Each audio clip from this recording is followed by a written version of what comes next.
Well, hello. I'm Matt. Welcome to the good life. I do a little radio show from my backyard in the hills of Encino. I'm a lucky guy. In fact, I'd say luckier than most. I have lots of friends that I like to call stars. Hey, in fact, there's one now. You probably know Ryan Stiles, Drew Carey show. Whose line is it anyway? Black Hawk Down? I wasn't in Black Hawk Down, Matt. That wasn't me, okay? What are you doing here? The gate was actually open. I thought I'd take a little jacuzzi-roo. I got company coming over, okay? People that matter, okay? Get up, go. Bubbles feel so good, Look, Ryan. Matt, you know what? You gotta stop doing this, okay? I can't be coming home with the wife and kids and you're in my tub, okay? Just get out. I'm not wearing nothing.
Well, hello. I'm Matt. Welcome to the good life. I do a little radio show from my backyard in the hills of Encino. I'm a lucky guy. In fact, I'd say luckier than most. I have lots of friends that I like to call stars. Hey, in fact, there's one now. You probably know Ryan Stiles, Drew Carey Show. Whose line is it anyway? Black Hawk Down? I wasn't in Black Hawk Down, Matt. That wasn't me, okay? What are you doing here? The gate was actually open. I thought I'd take a little jacuzzi-roo. I got company coming over, okay? People that matter, okay? Get up, go. Bubbles.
Well, hello. I'm Matt. Welcome to the good life. I do a little radio show from my backyard in the hills of Encino. I'm a lucky guy. In fact, I'd say luckier than most. I have lots of friends that I like to call stars. Hey, in fact, there's one now. You probably know Ryan Stiles, Drew Carey Show. Whose line is it anyway? Black Hawk Down? I wasn't in Black Hawk Down, Matt. That wasn't me, okay? What are you doing here? The gate was actually open. I thought I'd take a little jacuzzi-roo. I got company coming over, okay? People that matter, okay? Get up, go. Bubbles feel so good, Look, Ryan. Matt, you know what? You gotta stop doing this, okay? I can't be coming home with the wife and kids and you're in my tub, okay? Just get out. I'm not wearing nothing.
Well, hello. I'm Matt. Welcome to the good life. I do a little radio show from my backyard in the hills of Encino. I'm a lucky guy. In fact, I'd say luckier than most. I have lots of friends that I like to call stars. Hey, in fact, there's one now. You probably know Ryan Stiles, Drew Carey Show. Whose line is it anyway? Black Hawk Down? I wasn't in Black Hawk Down, Matt. That wasn't me, okay? What are you doing here? The gate was actually open. I thought I'd take a little jacuzzi-roo. I got company coming over, okay? People that matter, okay? Get up, go. Bubbles feel so good, Look, Ryan. Matt, you know what? You gotta stop doing this, okay? I can't be coming home with the wife and kids and you're in my tub, okay? Just get out. I'm not wearing nothing.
farmers are dropping their own crops for the day. A friend is in need, and they've come to help.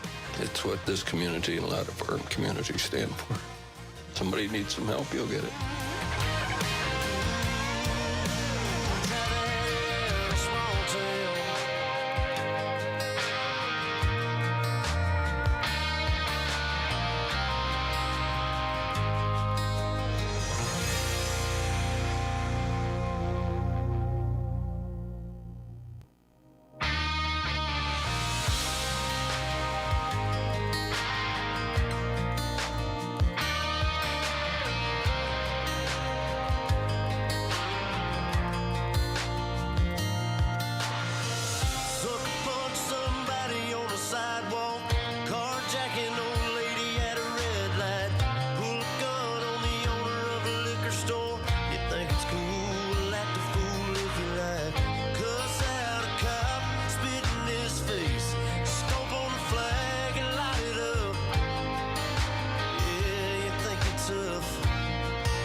My granddad gave me. They say one day they're gonna round up. Well, that shit might fly in the city. Good luck, try that in a small town. See how far you make it down the road. Around here we take care of our own. You cross that line, it won't take long for you to find out. I recommend you don't. Try that in a small town full of good old boys, raised up right. If you're looking for a fight, try that in a small town. Try that in a small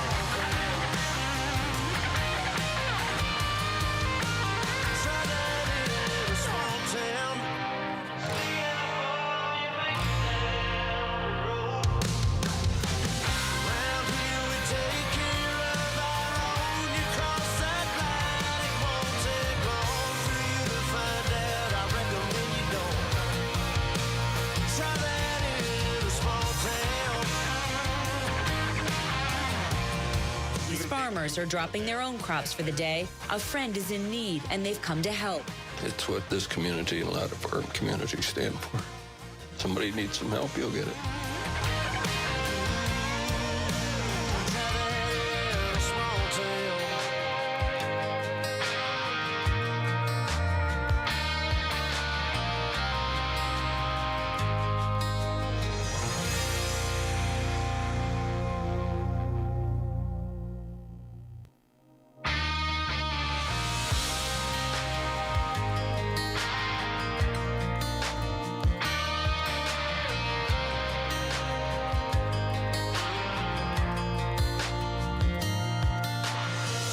Sucker punch somebody on the sidewalk. Carjacking old lady at a red light. Pull a gun on the owner of a liquor store. You think it's cool, act a fool if you like. Cuss out a cop, spit in his face. Stomp on the flag and light it up. Yeah, you think you're tough. Well, try that in a small town. See how far you make it down the road. Around here we take care of our own. You cross that line, it won't take long for you to find out. I recommend you don't. Try that in a small town.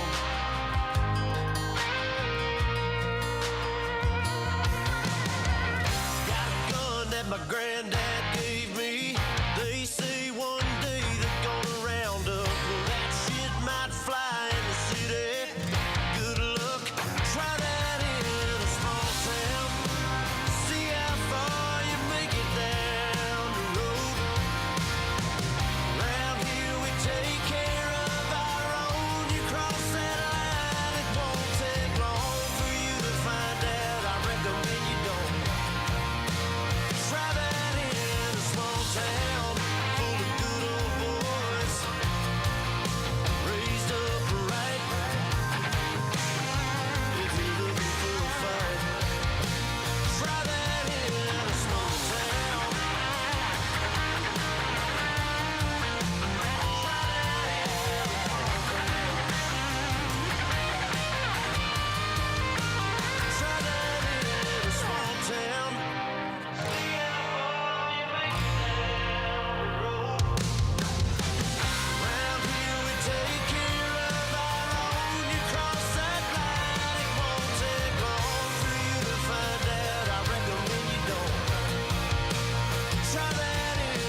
farmers are dropping their own crops for the day. A friend is in need, and they've come to help. It's what this community and a lot of our communities stand for. Somebody needs some help, you'll get it.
My granddad gave me. They say one day they're gonna round up. Well, that shit might fly in the city. Good luck, try that in a small town. See how far you make it down the road. Around here we take care of our own. You cross that line, it won't take long for you to find out. I recommend you don't. Try that in a small town full of good old boys, raised up right. If you're looking for a fight, try that in a small town.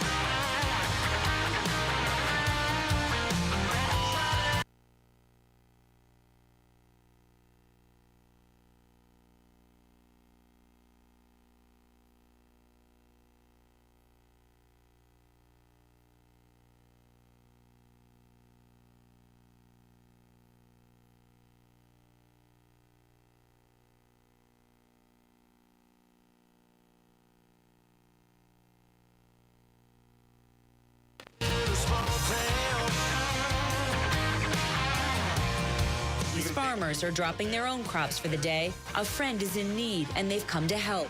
It's what this community and a lot of our communities stand for.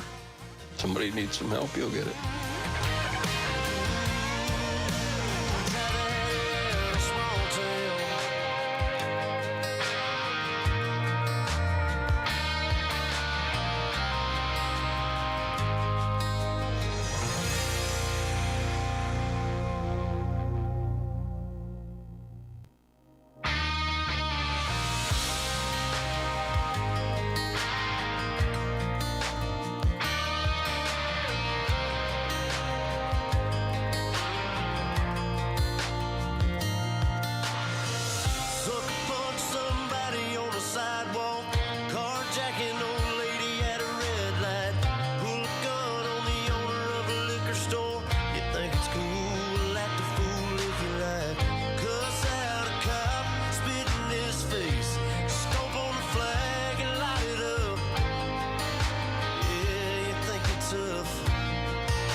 Hello. Okay.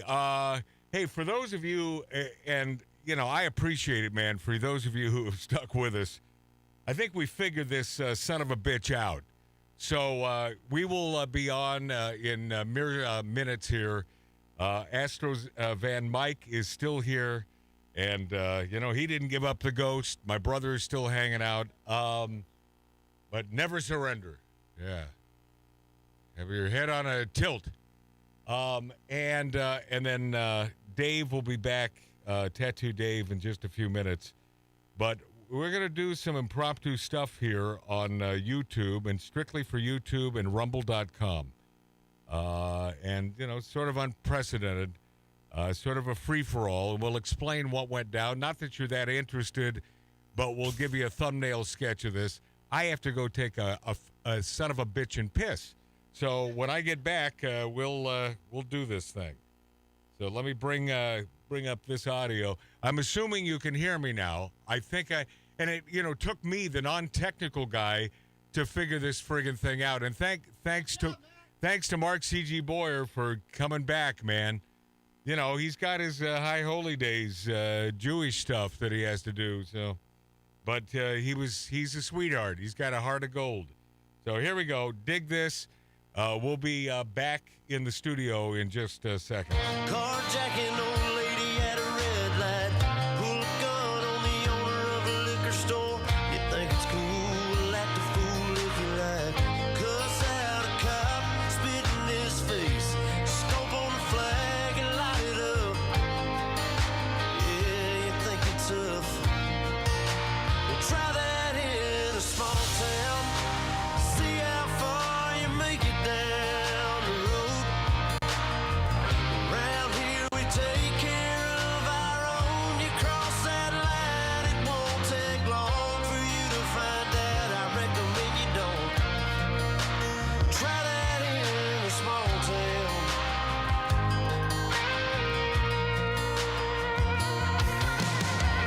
Got a gun that my granddad gave me.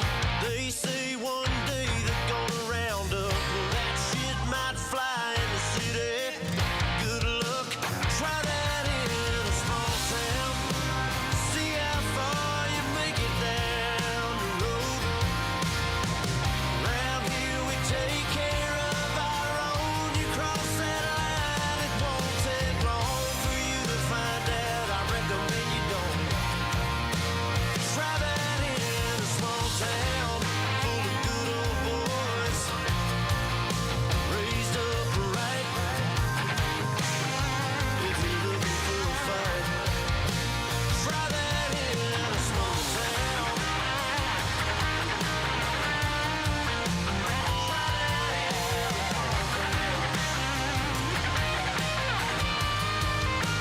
Try that in a small town. See how far you make it down the road. Around here we take care of our own. You cross that line, it won't take long for you to find out. I recommend you don't.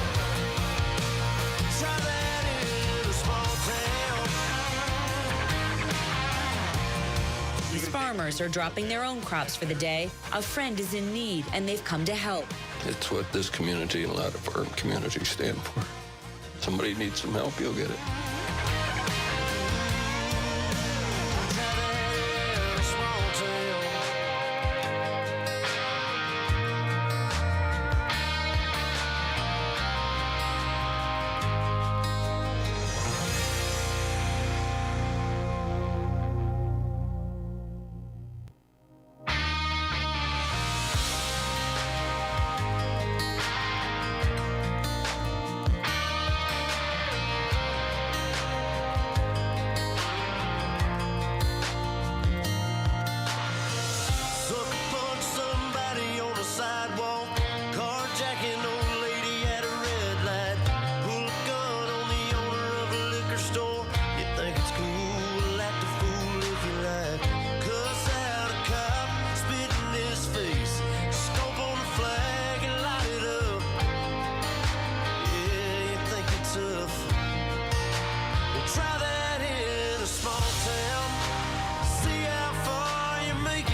Sure.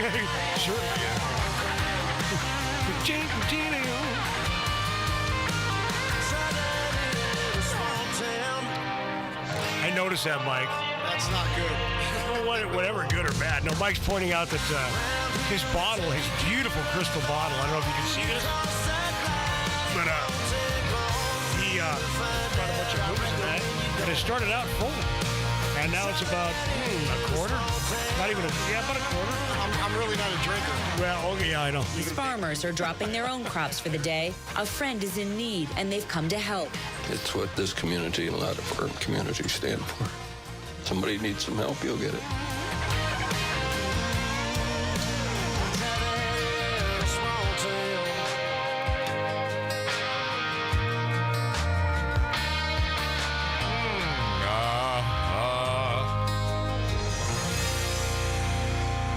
I tell you, you're sick of this song yet, but you haven't been hearing it over and over as we have. Yeah, because obviously we had no audio. But oh, wait, I got to fix the... See, it's going to be tough to do this from over here because I cannot select the cameras. Well, Dave said he's coming back. No. He is most definitely, most definitely. I mean, we most definitely had a show today and then see what happened. Yeah. Are you sure he's come back? I thought he ran away saying, screw those guys. Yeah, well, he probably did. But no, there's a very good chance he'll be back. And we will regain consciousness at around the top of the hour. But I want to get everyone on. I'm not sure. Let me go check the cameras for a second. Hold on. Never give up, never surrender. Got that right. Hoorah! Hoorah! Miguel. Yeah. Well, okay, so we'll do the grid so everyone's on. Give me some movement, Mike.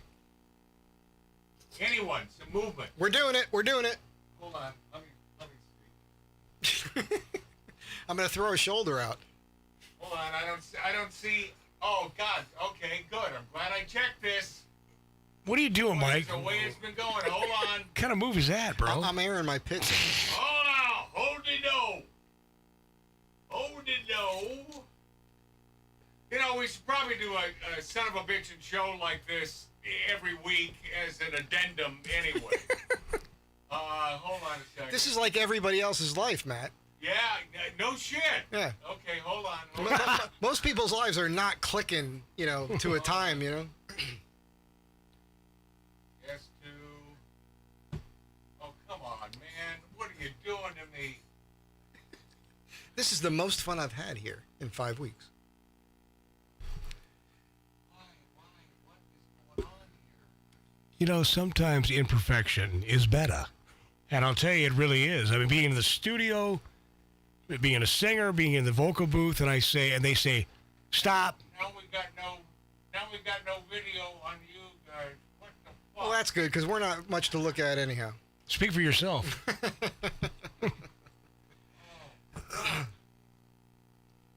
There's some girls in Wisconsin that want to, you know what I mean? No, I'm kidding. I don't know that for a fact, but I'll give you my email after the show. We're both single, right? Yes, sir. All right. Just let them know. Now nothing. What the fuck? But we are still on the air, correct? Yes. Hello, people. How you doing? Oh. It's all right. You don't need to see our ugly mugs. God damn, today it's just like something. Twilight Zone. So, who were we talking to earlier when we lost the audio? I don't know if Matt wants to get into that. Might as well. Play Misty for me. Well, yeah, but I mean, that's, we tried it, and unfortunately, it's better it than... was a great interview. It was perfect. James McEachin from Play Misty for me, yes. And Unbelievable. I know. Why is every camera working except your camera? What the fuck, man?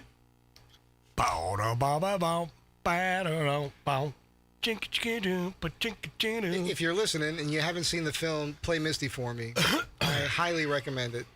And it tells the truth. Well, Mike, I think you were a little enamored talking to James McEachin today. Well, good. What's wrong with No, I'm saying, I'm saying this in a positive way. Yeah, 100%. Because he was outside talking about it, man. I also said it in did a very positive way. As usual, I thought it was great. And as usual, awesome. I have no idea what we're going to talk about. No, until but I sit loved down. it. I loved it that you. What a shock! You knew that. Yeah, you. What a shock! You knew the movie, of course, and then you when we were outside, you said, "Man, that was cool to actually talk to James McEachin," which you know who he is. Yeah, obviously. You've seen him. Yeah. And everybody our age, even if they don't know knows who his Jimmy name, is. They if see they his saw picture. his face, 100% they'll know who he He's is. been in 1,000 things. Yeah, and that was good, man. And him and his relationship with Clint, the whole thing, man. Clint Eastwood, and those guys used to tear it up in the Valley. Who? Him and Clint. Oh, I'm sure. Oh my goodness, yeah. He told me stories of you. Oh, yeah. But the film, which is basically there's a guy, he's a DJ, he's doing this late Well, night you show. said, sorry to interrupt you, but I got to bring this up. During this interview, you threw something out there, which made a lot of sense. And Matt said it last night as we're watching the movie, right? He said, because it's real. Yes. The way these went. Not all of them, Of course. but a lot of them. Yeah. And Crazy. they could turn. Oh, they're all crazy, but not to that extreme, right? There's this But- there's this thing. All the good ones are taken. Yeah. That's the truth. Well, All the good ones are taken. But if you watch that film, Play Misty for Me, it's about this woman who is infatuated with a disc jockey, and she forces her way into his life through lies, and he doesn't know she's crazy. It's not like they wear a T-shirt that says "I'm crazy." well, he figured it out pretty quickly, though. He did, and he tried to get her out of his life. Yeah. But then, dun dun Of dun. course. Then she comes and kills the freaking maid. The and, maid. Oh my God. and yeah, it just gets a little. I mean, I'll give up the ghost. I mean, if you haven't seen it, just go see it, or see it. Not go see it, but just see it. It would be fun to have a conversation with Clint Eastwood to find out why he wanted to do Wouldn't it that be fun? Because he's I don't think probably that's gonna had those happen. experiences. Well, yeah. I mean, he married Sandra Locke. Woo! Yeah. Talk about a nut job. Yeah. He But put her in all his films. He put her in a bunch of everything. Wasn't she even in the Iger sanction? I mean, she was in everything. She was not in the Iger sanction, which was. That- no, not in the Iger sanction. Yeah, but that's a great film. That is a Holy really cow. good film. And he directed that too. And that's what a bizarre. So he's a history teacher, ex-agent, like operative that has an art collection. That's totally illegal to own, I suppose. And the threat is they're going to not give him his art back if he doesn't do this job. Yeah. What a great movie. But going back to Misty, that. You tell him. How am I going to tell him? But yeah, last night just revisiting that, and I haven't seen it probably in 15 years, and I couldn't believe how not only well made for its time, but it never had a dull moment, except for like Matt brought up the the scene, the festival scene. For me, that was interesting because I understand that Clint Well, Eastwood you're a was- hippie too, so you would dig I'm a that. hippie. Well, no, I mean, Aren't come we on. both? We both have kind of long hair. Yeah. But Clint Eastwood loves jazz. Well, no, that's what Matt To said. me, I think that's part of the No, that's thing. that's what Matt was saying. That makes sense, right? Yeah. He kind of did it for his own, for himself. But the scene was the scene, and that's really the only kind of yawning part, a little bit. If you don't like that for stuff. me. For me personally, I kind of dug it. Well, I like. It was history too because No, it was I the like Monterey Jazz. No, I Fest, right? understand, and I like a little bit of that stuff, but a little bit it goes a long, long way with me, man. Throw me some AC/DC. Of course, rock and roll. Rock and roll. If you're a rock and roll person, jazz will give you a headache. Well, no, not true. Okay, there you go. You guys are. We're all on now at the same time, and I'm so jealous of Matt's hold voice. on. Let's see. You're jealous of me? Of your voice, man. I mean, that voice is just awesome. Are you in love with my brother? I'm When in you love get with his back on voice your now. I mic- wouldn't want a woman Oh. who sounds like that, but I do like Matt's voice. I love this. Hold on a second. So I do love Upstate. Oh, believe me, I love Mary. She's an avid aficionado of Outlaw Radio, and God bless her. And I mean that from the bottom of my bottom. But she says, when you get back on your mic, mention to reboot so you can hear the audio. Anybody find the problem with that? Anyone? Well, yeah. Well, No audio. what's the obvious? Yeah, how are they? So unless you can read lips, you're not going to know to reboot. Hey, you just made me think.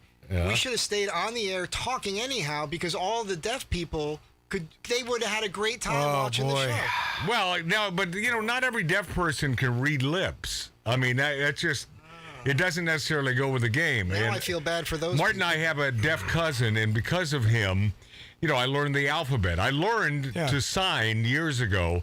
All of the signage, though, that I could perform, no longer with me. But I still this mean the same thing? I still what the middle finger? Yeah, I believe. Yeah, You're a goofy guy, Mike. I think it was invented by a deaf person. But God bless the deaf, man. And if there's a way we could caption this show for the deaf, I would love to. I would love to do. I'm sure there is. My God, AI. Well, we can do anything now, right? Well, I'm sorry. Mike was talking about the special guest we had on earlier, and I am sorry that people that weren't able to hear that. Well, yeah, you are able to hear that if indeed. Okay, you'll have to listen to the show, which will be this weekend on WSAU and WTAQ, and if you're really interested, and you sort of should be, because this man is prolific, James McEachin, brilliant man who served our country, and if you had to forget about the serving our country part. Simply the fact that he's been in every great TV show in the 60s, 70s, and tremendous movies. And he was in our opinion, the greatest movie of all time. Yes, sir. Play Misty for me. I agree with that statement. Yeah, right? It really is one of the greatest films of all time. Of all time. Human nature, the reality of what's going on in people's minds. Yes, and Mike, how a movie that could have been great 50 years ago would not hold up today, but this one does. Holds up. Even more today, in a way. It does. It does. 'Cause people are crazier today. And things that you could not get away with today, obviously they get away with in 1972 in this movie. And your point about how he could not have made enough money to afford that place. Although I will say, probably back then, the rent on a place like that might have only been a couple $100s a month. Who knows? Okay, wrong. Okay. you obviously haven't seen this movie in a while. No, I have. I know the place This he's is living on in. a bluff overlooking the Pacific Ocean. And he's driving like a freaking in Carmel. Right, but at that time, that was just a little town. No. Do you think rents were high then? No. Even at that time, You're on a bluff. house that size, if he were paying rent, would cost him $1,500 a month. I think there was a subplot. And there's no way he was making more than $400 a month. And I love from that McEachin. radio McEachin station. said, I never looked at it that way, but now that you bring that up. The subplot that they cut out of the script was he was actually a gigolo on the side. That could have been. That's no, that could have been. I mean, he had to be making bank somewhere else because it wasn't radio. But visually, that yard, you walk through the gate. Oh yeah. And there's that yard with it's like a Chinese, which is outside, Japanese garden, and it's outside. You have to walk through with these. It's so cool. Oh my! Well, how about the God. car he was driving? Also, Yeah, the whole thing. Yeah, but and if people did miss the audio, which most people did. Yeah, but you can. WSAU. WSAU and WTAQ. They're both simple it's the best source. Yeah. The best sources. It's happen to be our wonderful folks in Wisconsin. And you can punch it up. It's simple to do on And I your have to ask phone. you a question. Is it? You mentioned Wisconsin all the time. My family's Because from Wisconsin. well, I'll tell you what. Good people. Now, but you also play. I'm certain there's an axe murderer or two, but by and large, but in any state, But just in because- any state, you're going to find an axe murderer. And axe murderers need love too, and they have families, and they celebrate holidays just like everybody Did you else. see that? COVID. I get COVID 4-6 times a week. Yeah, I had it twice this week. Yeah. So, but You know what? It's about time to stop doing this show sober.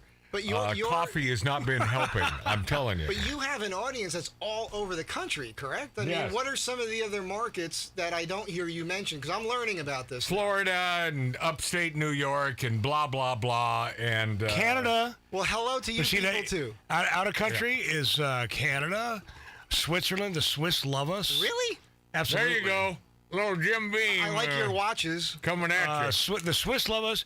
China loves us Really? for some reason, which, good or bad. Well, the people are always different than the government. We can all speak to them. No. That's very, very true. Yeah. Very, very true. You cannot dislike the Chinese people because of their government. I mean, there's no way. Yeah. And I've never been to China.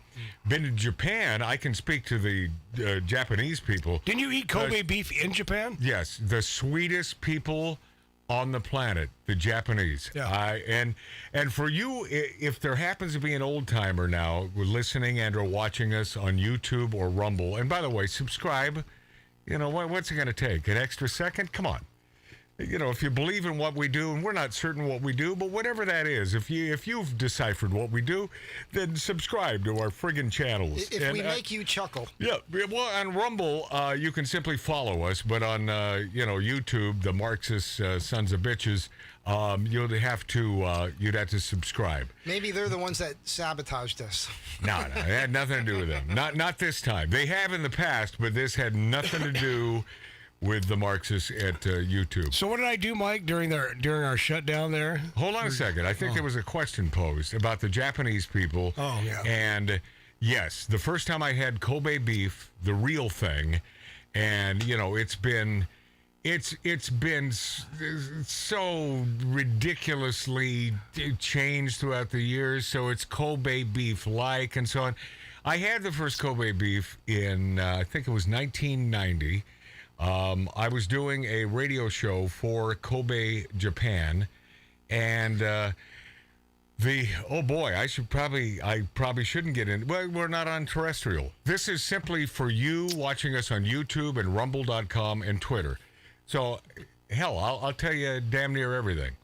Don't hold back. Our general manager, I don't believe I've ever let this out. Our general manager at KISS FM. What? She, yes. She needed me to be there in Kobe, Japan. Yeah. She knew that Ellen Kay and I were an item. So to entice me to make this trip, Ellen had already agreed to do this appearance in Kobe, Japan.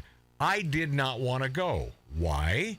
Because it was in a ratings period here in Los Angeles, and I never took vacations because I am a bit of a workaholic, and I worry about the ratings. So I banked my vacations, pay me for them. I'm not a vacation guy. My vacation is doing what I love, which is on the air. And it's always been that way for me since I was a kid. So that's my vacation. My father, God love my father, he always talked about retiring when we were children. And I never understood that. And as a child, I would say, Dad, retire to what? Retire to what? We had the same dad. Yeah. Do you know what? Yes. I mean, you know, Dad, that you're doing what you love. If you ever give that up, you're going to be bored. So and if you do what you love, you're never really working. You correct. Well, Dad also said, Matt, our father. Get out of this room. Said, No, Mark, I'm going to interrupt you for a second. I know what you're going to say. Dad always said, turn them upside down. They all look the same. Yeah. Yes. But he said that also. Yeah. But he said that also. That's a quote from our father. But he also said retire rhymes with expire. And he got into that maybe after you. No, he said that years later. Yeah. Years later. Yeah. Yeah. But okay, so the general manager at KISS FM needed me to be there. Why? Because she had this Scamalama Ding Dong going with a syndicated multinational radio show that I was hosting, and so was Ellen Kay. It was some sort of a countdown thing. I was being paid handsomely to do such a thing. I had many, many other interests outside of doing Afternoon Drive at KISS FM here in Los Angeles. And she needed me there because she promised that I would be there. Now, in retrospect, I should have held her up for, $500,000. Pay me $500,000 and I'll do. But here's the deal. That's not who I am. But who I am is a guy that is not going to willy-nilly take days off. So I said no, and I said no again, and she was on. This is the general manager coming into my studio while I am attempting to perform for throngs of people in Los Angeles. And she said, well, Ellen, this was the next the shoe to drop. Ellen's going. And so she obviously knew that Ellen Kay and I were an item at that time. And it's like, okay, that's great. And bugged and on me. So finally I agreed to, she wanted me to go there for a week and a half. And I said I agreed to 4 days in Kobe, Japan. And it was only to take off a Friday, come back on Tuesday. So I'd only miss 2 days. Yeah. Now, once again, in retrospect, because, it's sort of meaningless now when you look back, but at the time, I'm being paid handsomely by a company to deliver ratings. And when a company pays me, whatever it is, I feel a duty to that company. I'm with you. Yeah, I know you are, Mike. I know you're cut from the same cloth. I must do the due diligence. So I agreed. We went to Japan. We're treated royally, beautifully by the lovely people of Kobe, Japan, which happens to be, as it turns out, and I only discovered this when I arrived, the sister city to Seattle, Washington, which is, my old stomping grounds. Who the hell knew? So now I'm in the sister city of Seattle. You are being paid to go there too, though, right? What, Kobe? To go to do this trip, you're being paid to do that. Yeah, but not handsomely or anything. It's like, a few $1,000 or First whatever. class? But, it was first class and but none of that means that much to me. I do like flying first class. Of course. But I don't like missing days. I don't either. On the radio. And this is the general manager of the radio station I am performing for. So, yes, was she entangled and was way above? It was like Obama, as president, way, way beyond his means. Way beyond his means. He was, he was screwed, but obviously he's running his third term now. But let's Apparently he might like being screwed. Well, let's not get into politics. But the politics of this situation at Kiss FM is that she promised to deliver me there. Do I regret going? No. It was a great experience to meet wonderful people. And Kobe, I found to be a beautiful, beautiful city in Japan. And I had my first Kobe beef, which meant nothing at the time. They tried to, the dignitaries who took us out to dinner tried to explain, well, these are cows that are fed beer. We massaged every day, and that is what you're eating. And the way that it was presented to me was in this beautiful little restaurant, very dark restaurant, which is the way I love my restaurants. The darker, the better. Just like your bars. And yeah, I do. I love it. Love it because the women look better when it's dark. That's not. Mike, you are goofy, and I'm just going to say it again. But it's not goofy, Mike. But I love this little place. But the way they did it was in a wok. That's the way they did thinly sliced Kobe beef in a wok, and I found it exceptionally delicious. But who knew it was going to take over the United States of America as the most sought-after beef? And now most of that, if you pay for a real Kobe beef, it's going to cost you like $300 a pound or more. Well, Matt, by the way, going back to Ellen, what pisses me off about this story, don't hold back. I'm listening. I just got to check this. She said she made the deal without your consent. And that's what pisses me off. She already made the deal. Wrong. It had nothing to do with me. She can go if she wants. Oh, I thought she involved you, though. She said, I'll get him to go. Maybe she did, but she never told me that. I didn't hear that. But who knows what really came down. Yeah. This Ellen woman, she was a person. She was a. She known does a person. morning show here in Los Angeles at KOST. She's the morning I person. have no idea what's going on. Yeah. Well, that's good. Well, good for her. Yeah. Oh, yeah. No, she is a talented gal. Do you ever know what's going on? And I never know what's going on. no, but the second greatest sidekick on the planet in radio. The first, Robin Quivers with Howard Stern. Yeah. But Ellen Kay, second greatest. Yeah. And that says a lot about radio because she could hang with the guys. She was never offended by bullshit. Never offended by fucking bullshit. See, I can say that. We're not on terrestrial. And by the way, my apologies if there are kids around, but this has been a very pissy, tough They're day going to for hear me. it eventually. And no excuses, but son of a bitch, man. This has been a day to write about. I will say, Matt, you already started out in not a very good mood, and I could tell. It started off tough. I'll tell you, and thanks for bringing that up. It started with about 3 minutes to showtime. I have to print out the stuff for the show. No ink.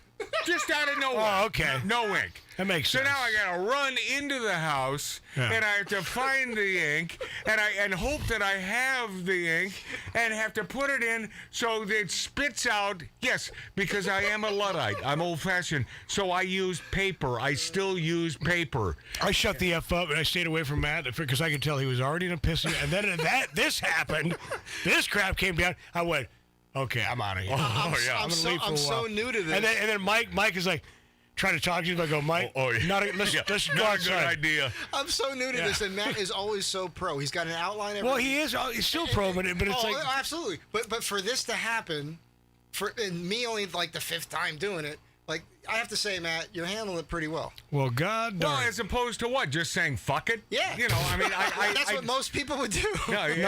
Most people. I don't say that. I never say that. I never say that.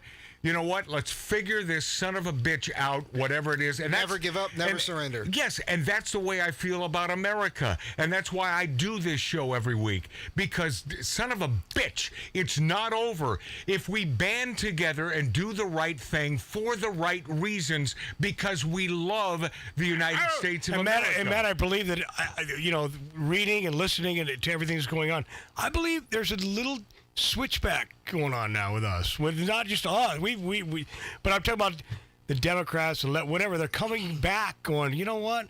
We can't deal with this. Shut down again. We can't deal with it. Another minute. Well, here's the problem. You got the Joy Beastars, and you got these nasty people Whoopee nasty influencing. And you could be saying they're simply preaching to the choir, and you could say that about us too. Hopefully, maybe there are 1 or 2 stragglers who happen into this Magic Matt's Outlaw Radio on YouTube and on Rumble.com and on Twitter, who are sort of on the fence. And if we can make sense of this to you, that would be a good thing. Meaning that there's no way in hell, in your right mind, being an American, you could vote for a son of a bitch and piece of shit Democrat. There's no way. I saw 5 people at least today walk in the streets with masks on. Oh, yeah. The gas prices are $6 a gallon plus where I live. Because they're lemmings. Lemmings. Let's go, Brandon. Yeah, let's go, Brandon. Yeah, who knew that one day, at a race, that's going to become so huge. The best part of that story was you know who knew? Cato Kalin. Well, yeah. Cato Kalin that night came into the poker game, and he said, "You know about this? Let's go, Brandon." That day, and I said, "No." He said, it's going to be huge. Cato Kalin, of all people, knew that this was going to be. Well, my friend I grew up with, which he was on a race team for years and years and years. You're talking about Mark Walker, crew chief, all around the world. Yeah, I knew him as a kid as well. I love this guy. So he's a crew chief all around the world, and God rest his son's soul. He just lost his son. How about God rest Mark's soul? No, he's alive. He is? Yeah. All right. And so anyway, he's what brought this to my attention about the ring. He goes, now the audience was chanting fuck Joe Biden. And then the announcer, she spins it and it's like, oh, listen what they're saying. Let's go Brandon. Because it's kind of innocent by her. Well, but no. She was full of shit. Really? Oh, yeah. No. She was covering. Oh, yeah. She was full of shit. But that's how pro she was. Yeah, no. And you're right. She should get hired by somebody else. Well, that's how pro she was, but maybe that's simply how in the tank for the Democrats. 100%. You know? 100%. Yeah. Say 100% one more time, because I don't get enough of that. 100%. Okay. Thank you. No, believe me, I'm a fan of Mike Z. You know, goofy. we don't have people back on this show if I don't like them. Period. I'm shocked that I keep coming back. You're a genuine son of a bitch. I love you. I love you dearly. You're a guy who loves America. You served our country, and I appreciate that. Because my dad was an immigrant. Yeah. And my dad came here, and he loved this country. Yes. Fucking Greeks. No, I'm sorry. No, I'm kidding. I'm kidding. I love your food. The last few years in Greece, he went back to the house he was born in. It was built in 1913. And we would go out, and he would be arguing with the Greeks because they would say this nonsense. Yeah. And he would school them all the time. Like, you don't know what you're talking about, because Greece is, unfortunately, is really still a socialist country. But how beautiful, right? It's beautiful. I mean, aesthetically. I've said it before. It's the Mexico of Europe. Oh, aesthetically, it is. I've never been there, but I will tell you that I would have a tough time not falling in love with Greece. And I do love the food. I will say that. Yeah. Most of the food. I'm a big fan of most of the food. I'm not a lamb guy. I'm not gonna. Really? I'm not gonna eat. I grew up on it. If I grew up on it, Mike, I'd be a lamb guy. Yeah. But because it is not an item that I ate as a child, there's sort of a psychological aversion to that. So. Don't worry. If it doesn't worry me, this is another tip. If it doesn't worry me, don't let it worry you. This is Dave, our producer. Are you coming back? Yeah, I'm on my way. Dave's on his way back. Hold on. No, they can't hear him on that mic, or maybe they can. My dad was also... You're doing what? Hold on, Mike. You're doing what, Dave? I'll be there, but I'll be... If you guys start, I'll be there before the... We're already on the air, All right, man. Gotcha. Okay. I'm on my way now. All right, Tattoo Dave. Tattoo 10-4. Dave checking in. Love you. Drive safely. My dad was also a hunter, so he was taking me hunting as a kid. Yeah. And I didn't realize it till I was an adult. It was a way to feed the family cheaply. You didn't have to go to the store. Right. And I think, I could be wrong, but I think that people who grow up eating game grow up. Something happens to their brain. They're not eating all this processed nonsense. Right. And I think that a lot of the people in Middle America... Is that what happened to you? Yes. That's why my brain works. Your followers in Wisconsin, your followers in Iowa, all these people grew up eating major game. Hunters, you know what I'm saying? Yes, I do. There's like 70 million hunters in this country. Think about that. I had the... No. But I love venison. But Mart doesn't think about it, and I wish he would. When you say think about that, it's a more than saleable point, because you should think about it. 70 million hunters. There are a lot of folks, man. A gun behind every blade of grass. And I have never hunted, but I've never been against it ever. I don't know. It's that, once again, I mentioned this before. It's that my feminine side. It's like, I don't want to shoot Bambi, but I have no problem being armed, and if a bear is coming at me, I will shoot that son. Well, you'll try. Oh, yeah. Of course I'll try, Mart. Yeah, of course, yeah, but those things are hard to knock my down. brother Mart has hunted. Not as hard as you think. I grew up. No, it's unless you got the right caliber, then you can take a bear down. My dad, a 10 millimeter. Hold on, you can't shoot a bear with a 22. My dad killed a bear with a 22. Well, good luck. How many rounds? 1 round. Okay, well, so he got him in the noggin, right? It's a great. My dad. Tell me. My dad had a problem with this bear at the property, going through his garbage. A black bear. A black bear, not a grizzly. Mm-hmm. Okay. This is in Pennsylvania. We're talking about different bears. No, total 100%. Mart, who cares what sort of bear? It matters. I know what grizzlies are and how ugly and frightening they can be. We've got this gun that I grew up with. It's a 22 bolt action that my dad found. He cut down. He made handle for it. I have an oak branch. It has "Born from Hell." I'll bring it to the show. Oh, I like that. It has "Born from Hell" carved in the side of Love it. 22 long rifle. 22 long rifle. Beautiful. He had this bear pounding on the side of his house. He gets this, he loads it, pulls the little pin on the back, that's how it works, opens the back door, doesn't realize the bear is right there. The bear stands up in his face. Whoa. He shoots it. His intention was to shoot it in the ass and scare it so it doesn't come back. Yeah. But this thing's in his face. He shoots it. The bear drops on all fours, walks 6 feet, drops dead. He shot it through the heart. We ate that bear. Whoa. My sister has the bear skin. So you've tasted bear meat. Oh, I've had bear. See, I've had everything. Yeah, but hold on. Let's I'll just, eat anything. That's why I the won't eat girls bear. I like let's wild keep it game, to but not bear. You know, there's something about bear being so sort of human-like. You know, the whole standing on 2 feet. I couldn't eat I couldn't eat a monkey either. Listen, Mike, it's simply a psychological thing. I fully admit that. Now, if I'm starving, I'll eat damn near anything. You know, if I'm starving. But for example, I don't eat gator, and I love New Orleans, Louisiana. I've never had a bad time in Louisiana, and I have visited Louisiana at the very least 10 times, and I've always had a great time. But I won't eat gator. I have no reason to eat gator because I talk to folks about gator. Well, what does it taste like? It tastes like chicken. It's fishy. It's fishy. Just give me chicken. Yeah. I don't want to eat gator. I have no reason to eat gator. I understand it's lean. I'm not into lean meat. You know, my steaks, I want a ribeye that is marbled. Well, I don't need to say I ate gator. It's funny we're talking about this topic we're this topic right now because just today, really hungry. Forgot to eat last night, of course. Whatever. You ate the ass end of a skunk? Yes, I went to. What was her name? I went to. Ooh, you're funny though. Hey, Yeah. Mart, why don't you continue with? So your I went to Arby's and they have this wild game burger now. Really? Yes, it's elk and venison. Is that right? on, really? Yes. Arby's. How can they have that much of it for a restaurant? Elk and venison and deer. I'll be a son of a bitch. I got it That I today. find incredible. How Yes. was it? That there It was was a market awesome. for that. It By was the way, freaking awesome. I It was wanna- awesome. Wow. I like venison and I like elk. I'm a wild game guy. I won't eat a bear. I'll eat wild boar. I've tried that. I've tried even emu, whatever, those things. I've tried those sons of bitches. I've tried a lot of different meats, wild game, because I've shot.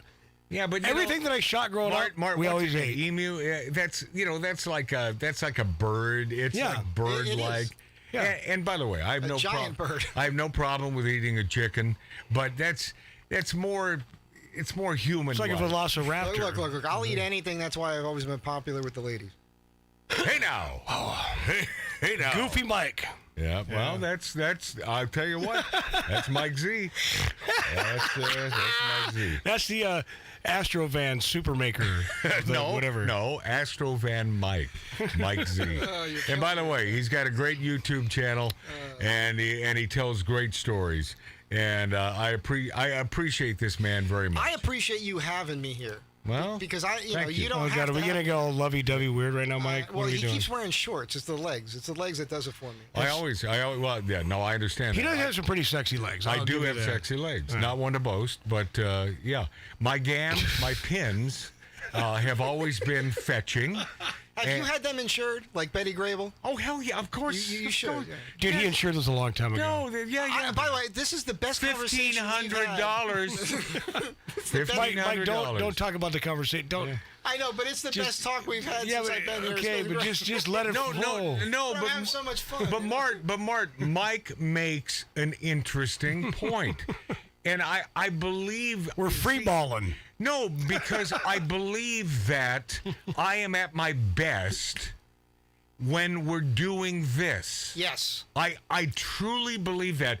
So for those of you watching us on rumble.com and on YouTube who hung out for this. Thank you. First of all, I mean, thank you. I mean, from my heart, you didn't have to fucking do this, but you did, and you hung out.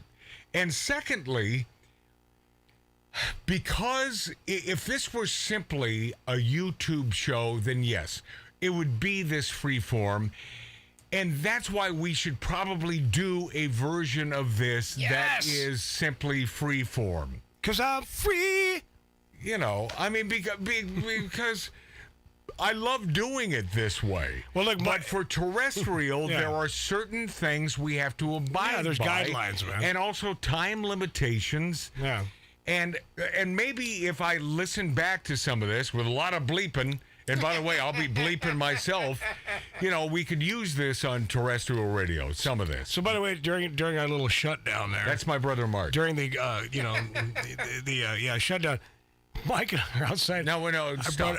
When you say shutdown, people are going to think you're talking about the big C and the injection and the flu. I'm talking about our shutdown. You're talking about today when we were off for, after the first break, which was the big one, which is exactly 24 minutes.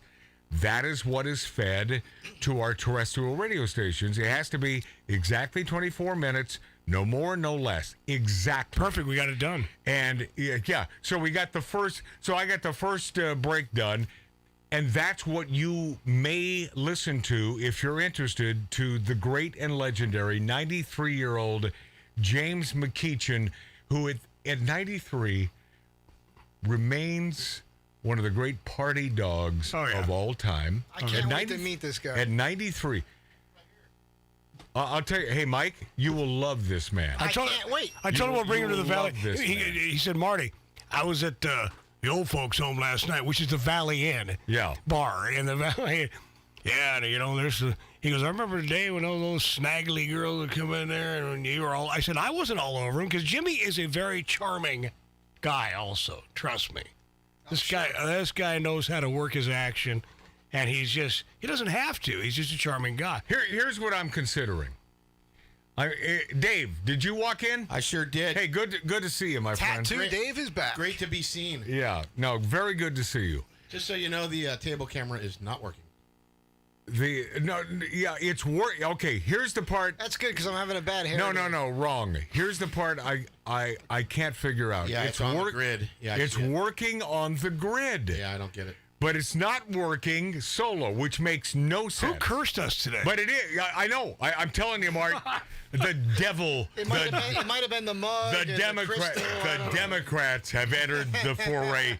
But Tattoo Dave, it is working on the grid. Yeah, but I just deactivated. I'm going to reactivate it. No, I've been doing that. It doesn't work. But as long as the grid is working, we'll keep it this way. Okay. Where we're just grid-like. Copy. We're on the grid. And they are still live, right? Makes my life easier. Right? Yes. Okay. See, and I'll tell you, Dave, I can't figure that out either. Yeah, But that's a weird one. I'm Matt, during our little okay, so hold on hiatus of the Mart, hold on, please. I really had something to. Well, I always have something to say.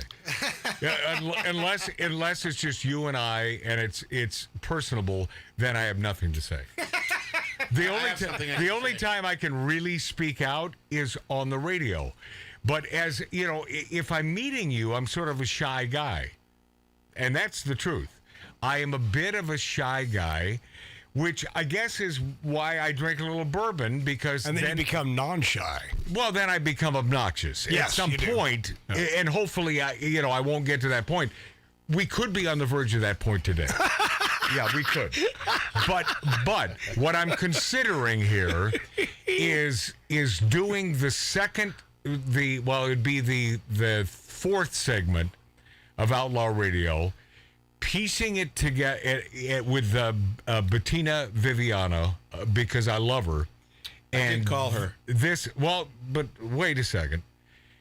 If we do that, then that will be for terrestrial, and I'll at least get 2 segments of new content for our terrestrial. Who's this person?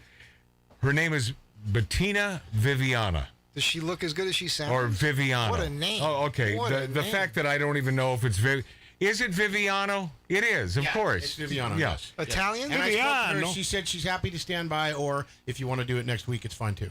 Yeah. Maybe next week. Well, I don't know. It could be fun. But then it takes us back to the terrestrial broadcast. So, we got to sort of watch our P's and Q's. Maybe. What do you think, Dave? You're the fucking producer. Wow. So we're not doing terrestrial, right? We can. No, we're We're on right now, man. We're just on live on YouTube, though, right? So and the beautiful rumble.com. and the beautiful Rumble and Twitter and blah, blah, blah. I guess I got to get on Rumble. I think since this has been such a havoc day for you as well, I think prior to this, that we should just do what we do now and let's recoup and regain the show next week. I think Dave calling the shots here as producer. I think he's spot on. What do you think? That's why you get the big bucks, Dave. What do you two think? Mark. Well, I agree with Dave. Yeah, I think he's right. I agree with Dave. Okay, I think we just go Let's wait for her. I think we go for effing broke here and just we do this as a YouTube and a rumble.com show. Let's keep freeballing it. I like it. It's too much fun. I'm having a really good time. So then I'm not in any format. We're not breaking. But here's the deal, Dave. Mike made a statement. This is great. I'm having a lot of fun. Here's the thing. Let me point this out if you don't mind. Uh-oh. Mike, shh. No, it's not an uh-oh. But God. Simply because folks on a show are having a good time doesn't mean that the listener or the viewer is having a good time. We need to spice up because we're getting I'm getting a little inebriated. Well, I was just going to say, Marty, hand me that bottle of Jim Beam. Yeah, because we're enjoying a little bourbon and so on. Then to us, oh boy, we're just there. It wasn't that funny. See, because I've been in this son of a bitchin' business so many years, I know the difference. Even inebriated, I know the difference between what is palatable for the listener or the viewer. But I believe when it comes to YouTube and Rumble, I've learned all mother effing bets are off. 100%. Because the stuff. 100%. Because the stuff that I would assume is not palatable would be the most palatable part. Of course. And here's the other part I learned. Because we don't have an exceedingly hot, scantily clad broad trying on different panties. And by the way, I watched that video on YouTube. Yes. You saw it? Of course. I've been watching her for a long time. I haven't. Stop. Oh, yeah. I have. Just let me get this out. Because we don't have that gal, we don't have 2 million viewers and 1 million subscribers. Well, I'm gonna go put a thong on. How easy is that as a hot chick to try on different panties? Yeah. There's not a lot of content there. I'm envisioning it now. Tattoo Dave, I watched it. I subscribed. I watched the entire thing because I'm a heterosexual male. I love to see females in panties. And Who are we talking about? She sport. It doesn't matter. There's a few that do it, but the main one that started years ago. See, my brother Mart, obviously an aficionado of this subject, and wants to keep it to himself. Won't tell Mike Z. No. It's why promote another one except Mike Z's channel. But I don't care about that. But I only know of one because I'm not sure. I'm not putting in. I'm not writing in girls trying on. Oh, that's panties. how I found her. Because I typed that in. This is I didn't. It just happened onto and she's the best. My feed. Yeah. I don't even look for upskirt shots. I don't even type that in. Have you heard her say this? She'll sport them and then she goes, "Whoop. Look like I might be riding a camel with these a little bit." She does that stuff too. So is this a different one? Which is sexy. Watched? Oh, maybe it is, man. I don't know. That sounds really good. I just want to say I give camel toe pedicures. Nice. Well, I got a feeling that there are probably many females doing this because instant million hits. And what do I say? How consistent am I? Yeah, the power of the woman. Yep. Oh my God! The power of the vagina. It's insane. It is more powerful than any penis. What is the? I hope so. What is the old joke? A couple kids like they're 14, 16 years old. Rabbi priest went to a. Oh, sorry, wrong joke. And they're behind the barn, and the kid shows the female his penis. And said, well, I have this. So what do you think of that? And she said, well, with this, showing her special place.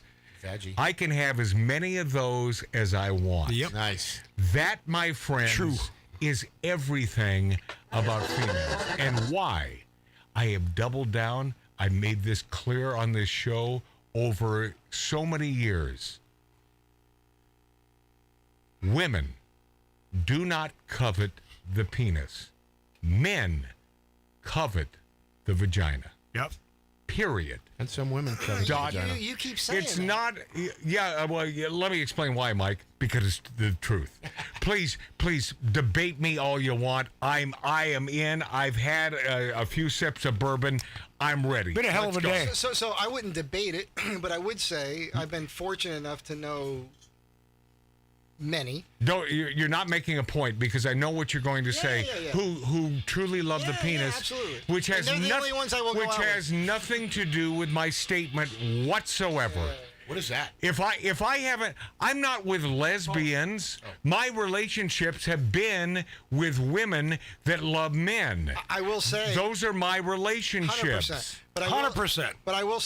I do say that a lot. Go, don't I? Mark. Stop. Crutch. But yeah, I will say that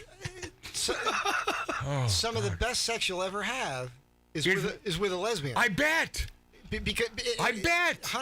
Oh, absolutely. Dude, can I tell you? Guess what? Most of them are lesbians. No, can I? Well, yeah, that's what I said. Well, no. Females are 7 to 8 shots 7? of tequila One. away from having sex with another female. I had two. But there are some distinct women out there that and maybe is Lori Downey Jr. lying about it? No. I don't think she is. No, she I is don't think very straight. She's gone on record. She walks the walk. I don't find females. She finds them beautiful. But she does, as females do. Guys, we know the difference, I think, between a good-looking guy, but we don't call them hot or sexy because we're heterosexual males. We don't find them hot or sexy. Lori gets catty, though. What? She gets catty when women are around. Why are we talking about that? Okay, let's try to attempt to stay. Okay, can I tell you a quick story then? Okay, Mart, my brother. Without Mike Z saying whatever. 100%. Yeah, 100%. I'm not going to say that anymore. Back in yeah, I'll get it. Back in Seattle, playing in bands and stuff. I was at the place called the Vogue. It was a great hangout. I mean, Pearl Jam from Soundgarden. Everybody hung out there, right? And these two girls are out dancing with each other, and my buddy Lane Staley, not to drop names, Mark, the singer from because Alice in Chains. they know it's candy for guys. So They know he that. says, "Hey, these two chicks, Marty, they're good to go, man." I go, "What?" He goes, "Yeah, they were going to a party. Now, if you want to go to the party, come with us, but they'll take you to their house." They have one of those old Seattle homes, the beautiful old, like historic, big old house they're renting. Yeah. So they got in my car. I was driving a Caprice Classic, a yellow one. And they both sit in the front seat because those things are huge. And they hop in my car. "Where are we going?" I said, "Well, where do you guys want to go?" "Why don't we go back to our place?" I'm like, "All right." And right away, the girl on the passenger side, the girl's next to me. And by the way, she shoves her hand. Even though this is, don't get graphic, but explain what you're saying. She shoves her hand up her friend's skirt. And by the way, Starts- what heterosexual male is not getting turned on by that? And so we did stop by the party for about 10 minutes. And Lane goes, "Dude, what are you doing, man? Take the, and so I said, "Do you guys want to get out of here?" Yes. The old "you want to get out of here" thing. Went to their house.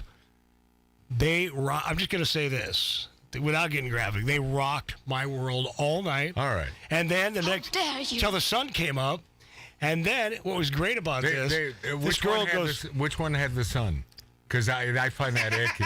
I find that very icky. I got a great story. Anyway, so Oh boy, here we go. Save it. So anyway, just let me. Yeah. So the next day, the beautiful part about this, the girl goes, "I told you he was going to be great." Well, thank you for the compliment. Oh, whatever. how sweet is that? And then they said, "All right, we'll see you later." No phone numbers, no nothing.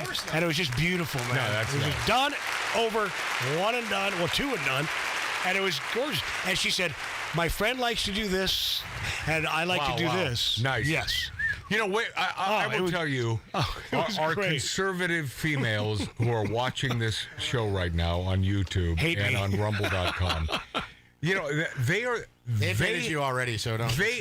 They happen to be the ones who are not offended by such a thing because they know who they are as females. Yeah, of course. And they know other females. They had me locked. And whether they have this intrinsic sort of concept where being with a female is, you know, this alternative universe, but it's still palatable for them, it doesn't mean that they want to do it. But the difference between men and women are so mighty, are so major. Men together, for me, it's something I do not and have no interest in seeing whatsoever. Now, call me out on it. Wait, is Matt lying about this? Okay, no. I mean, that's one that I don't think anybody will. I don't want to see that. I love the female body. And so 2 female bodies? Oh, no. Into each other? Oh, yeah. Yes. It was beautiful. And by the way, I was thinking we were on terrestrial again, but we're not. So I can tell you, and I never finished, by the way, the general manager story and how she was eventually fired from Kiss FM because of the Kobe Japan thing and a few other things. But yes, heterosexual men do like to see 2 lovely females together. Period. Am I wrong, Mike? No, you're 100% right. But am I wrong, Dave? Absolutely not. But I want to be in the. I don't even need to ask my brother Marge. He just told you the story. But that's interesting. That this woman was fired because you didn't get to that. But was she fired because of you sending you away because that hurt the ratings? So here's the deal. If you just tuned in, my general manager at Kiss FM, when I was doing Afternoon Drive, and certainly I'm not going to bring up the fact that I beat everyone in the ratings. Oh, you were huge. No matter what. You were demo, huge. No matter what demo. I would go to work. Mark.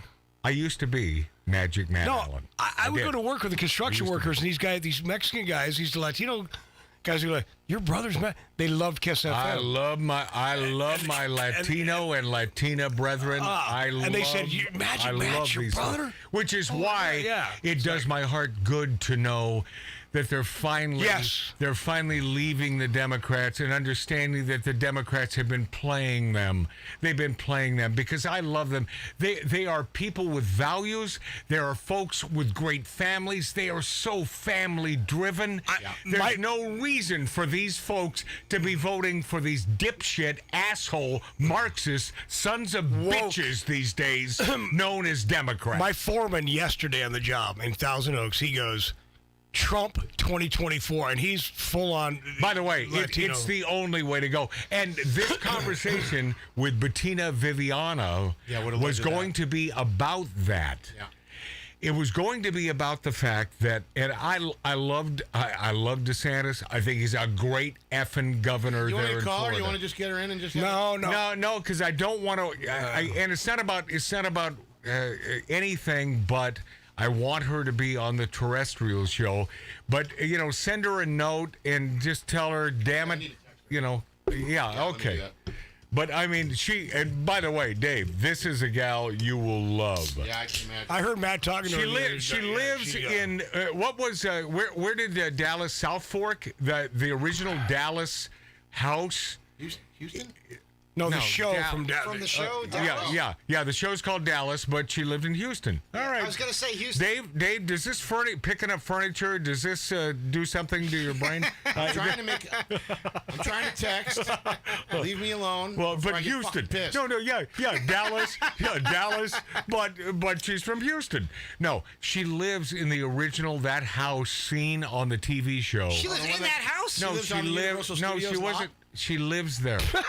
She lives there. Holy Toledo. Yeah. In fact, you know what? I'll tell you what we could do. True. If you hold on before you send that, we could have Bettina on for just a couple. You know what? That's what I'd like to do. I'd like to get Bettina on unvarnished unscathed, not on terrestrial, for just a couple minutes, and then we'll have her on next Mike, week calm down. for the terrestrial version. What do you think of that, Dave? Sounds like a plan to me. I would love that if she's, it's 2 hours later, so she's probably trying to eat a son of a bitch and chicken fried steak. Yeah. Spaghetti But I meatballs, love this gal. raviolis, something. Because I would like to break it down to her what went on today. So back to my general manager. she's gonna Here's love hearing the upshot. I was doing a syndicated show that was heard in Kobe, Japan. The general manager needed me to be there because she promised that I would be there for this show live in Japan. Yeah. The problem is, did he turn his mic down? Because I don't have my headphones on. No. Everybody's up. So you can hear what he's saying? Oh, so He turned his mic down. is Batina there? Can you be quiet, please? Okay, so... Shut the fuck up. This is so pro. Okay. Oh, Mike, really? Is Batina there? I love it. Okay, there's a reason... Well, no. Say hi, Batina. No, I have to put on my headphones. Well, then I I gotta would break this suggest you down do that. for her. Okay. All right, Batina? I'm here. Okay, so dig this. This has been, and by the way, I'm going to say the word because we're not on terrestrial right now. Producer extraordinaire. But what we're going to do is I decided to insert you into this rumble.com show and YouTube show, unvarnished, unscathed, and have you on the terrestrial and the YouTube and Rumble next week. But this means that we can say any son of a bitchin' thing on our mind because this is not for terrestrial. It's been a hellish day. It's been a I'm so sorry. Oh, it's been a hellish day. Make sure she's up loud enough. And to the point where now I'm into about a quarter of a cup of bourbon. Uh-oh. I've had nothing to eat. And because I know we're not on terrestrial radio on this, but I wanted to do this as a tease to your appearance next Saturday on the show. And, the folks that stuck with us when we went through mother effing hell the last few hours, we couldn't here. Let me break this down, Batina. They couldn't. We could not get the audio into the YouTube or the Rumble. This is unprecedented since we started this. And we could not figure this out. Finally, we somehow put some tin cans together and figured this thing out. Mark came back. Yeah, so we had one of our buddies, Mark C.G. Boyer. He came back. He worked diligently, and we got this thing back on the air. But here's the bottom line. Everything that we talk about here in the next, let's say, 8 minutes with this lovely woman, Batina, who lives in Dallas, and my old stomping grounds is Texas. I love Texas dearly. And she was in Las Vegas. And I don't want to get in depth with your mother, who is so beautiful, and a northern Nevada gal. So right off the bat, she has at least half my heart. But this is not terrestrial. This is simply YouTube and Rumble, and you can let her rip with any words you want to say. I will never say that again because because this gal is a broad, and what do I mean by broad? Anyone? Awesome It's a chick. compliment. Is like the greatest chick on the planet, who loves America, who carries a firearm because she's afraid that some piece of shit miscreant. I don't think she's afraid. Well, If she's armed, she's not afraid. then you're right, but that's why she carries a firearm. Batina, who is also Hollywood mogul, TV, movies, radio, and she got the hell out of Hollywood because she couldn't take it anymore. Batina. She's in one of my girls' favorite. What? One of my twin. All right. Well, Adam Sandler movie. I can't remember. She's in what? Jack and Jill. Jack and Jill. That's it. Yeah. It's a great movie. Yeah, it's a great movie. Yeah. Love that movie. But Tina, so do you wonder? Are you caught up here with what we're doing at this moment? I'm so caught up. Yeah, she's one of the greats. And for those of you wondering about Batina, what really caught my attention, well, with the exception of the fact that she's a gal that I should have caught before her friggin' husband nabbed her, is that All the good ones are gone. She is a lover.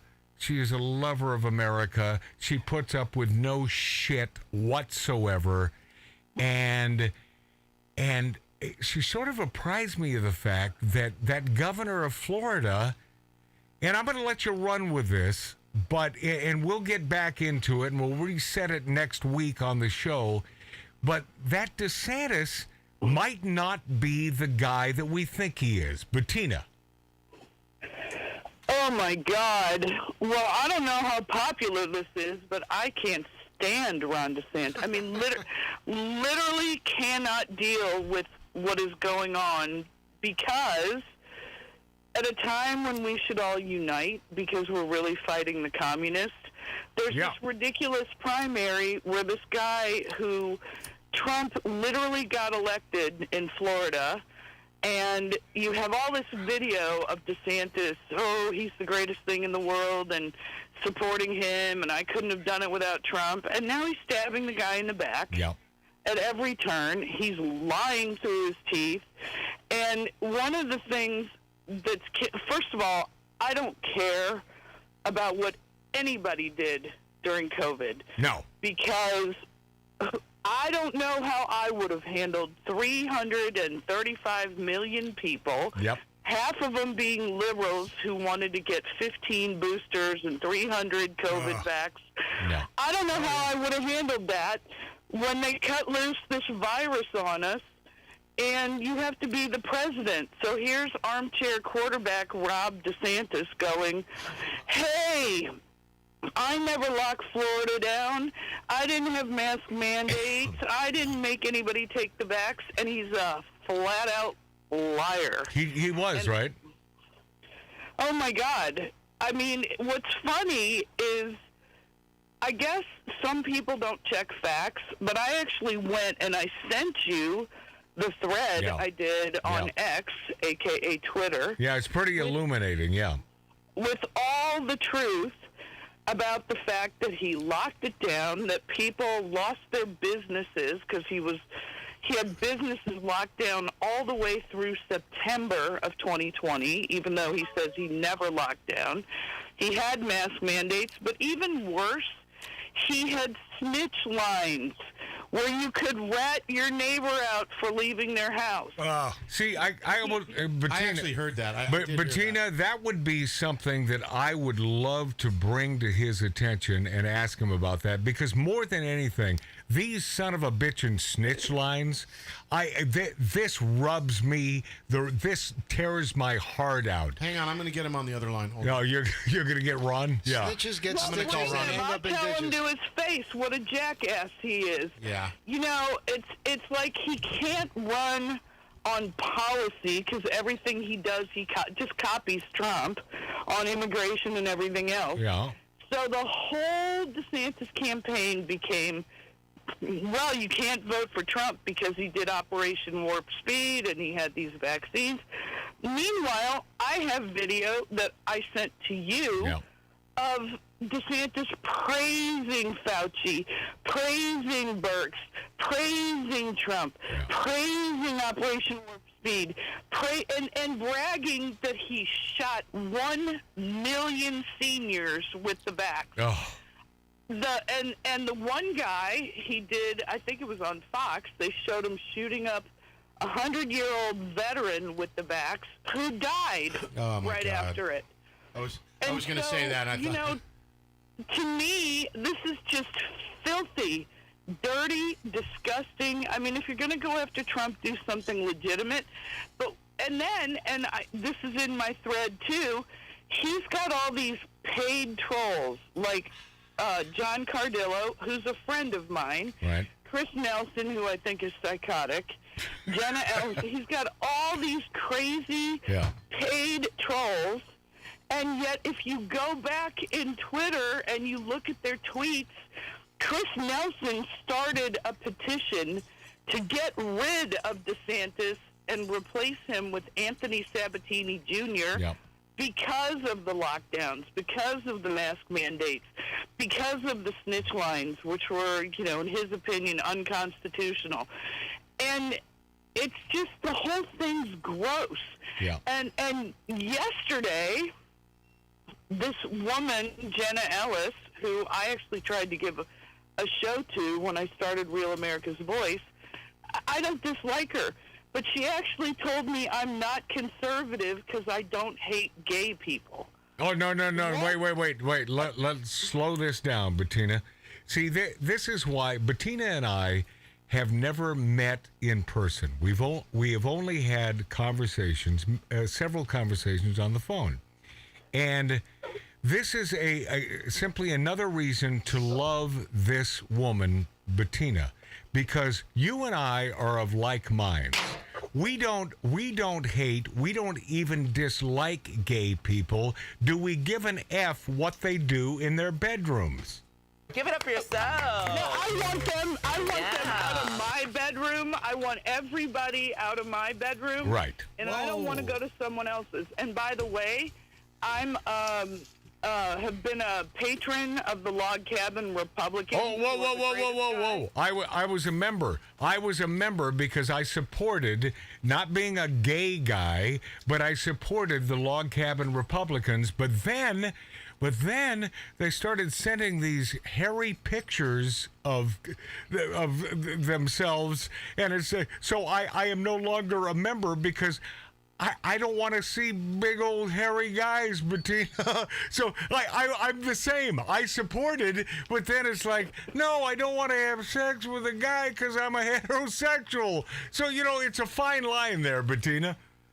Well, not for me, because Rick Grinnell, who I think is one of the most incredible human beings ever put on the planet. You bet. He's gay, and I knew him, and, I think I told you this.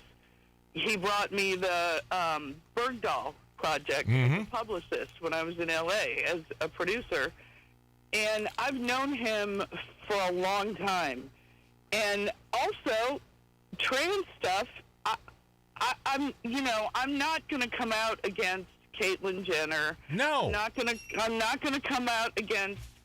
There's a very good friend of mine named Andre Soriano, and he's not transition, but he wears dresses. Yeah. Okay? And guess who loves him? President Trump. Of course. To me, the whole MAGA thing is just about making life better for everybody. Yes. Stay out of my life, and I'll stay out of yours. And the only thing is, stay away from the kids. Yes. You go be a drag queen all you want. Look, I lived in L.A. I went to, remember La Cage aux Folles? Oh, of course. I was in there all the time. Bettina, I was a cast member. Are you kidding? He was a headliner. You had a dress on. I want a picture. P.S. I was very fetching in a Laura Ashley flower print with Jonah David Pumps. Oh, I would have thought you were doing like the Givenchy or something, but okay. Listen to her. How up on fashion is Bettina? She knows her stuff, man. We don't care if you're gay or anything. We don't care. Just stop telling us what to do. Yes, and that's the thing, Bettina. We have doubled down on this because we truly, and for those, and we're haters. No, we're not haters. See, we're the opposite of you people on the left. We're the opposite. We're not woke. We're woke to the fact that we love people. We like good people.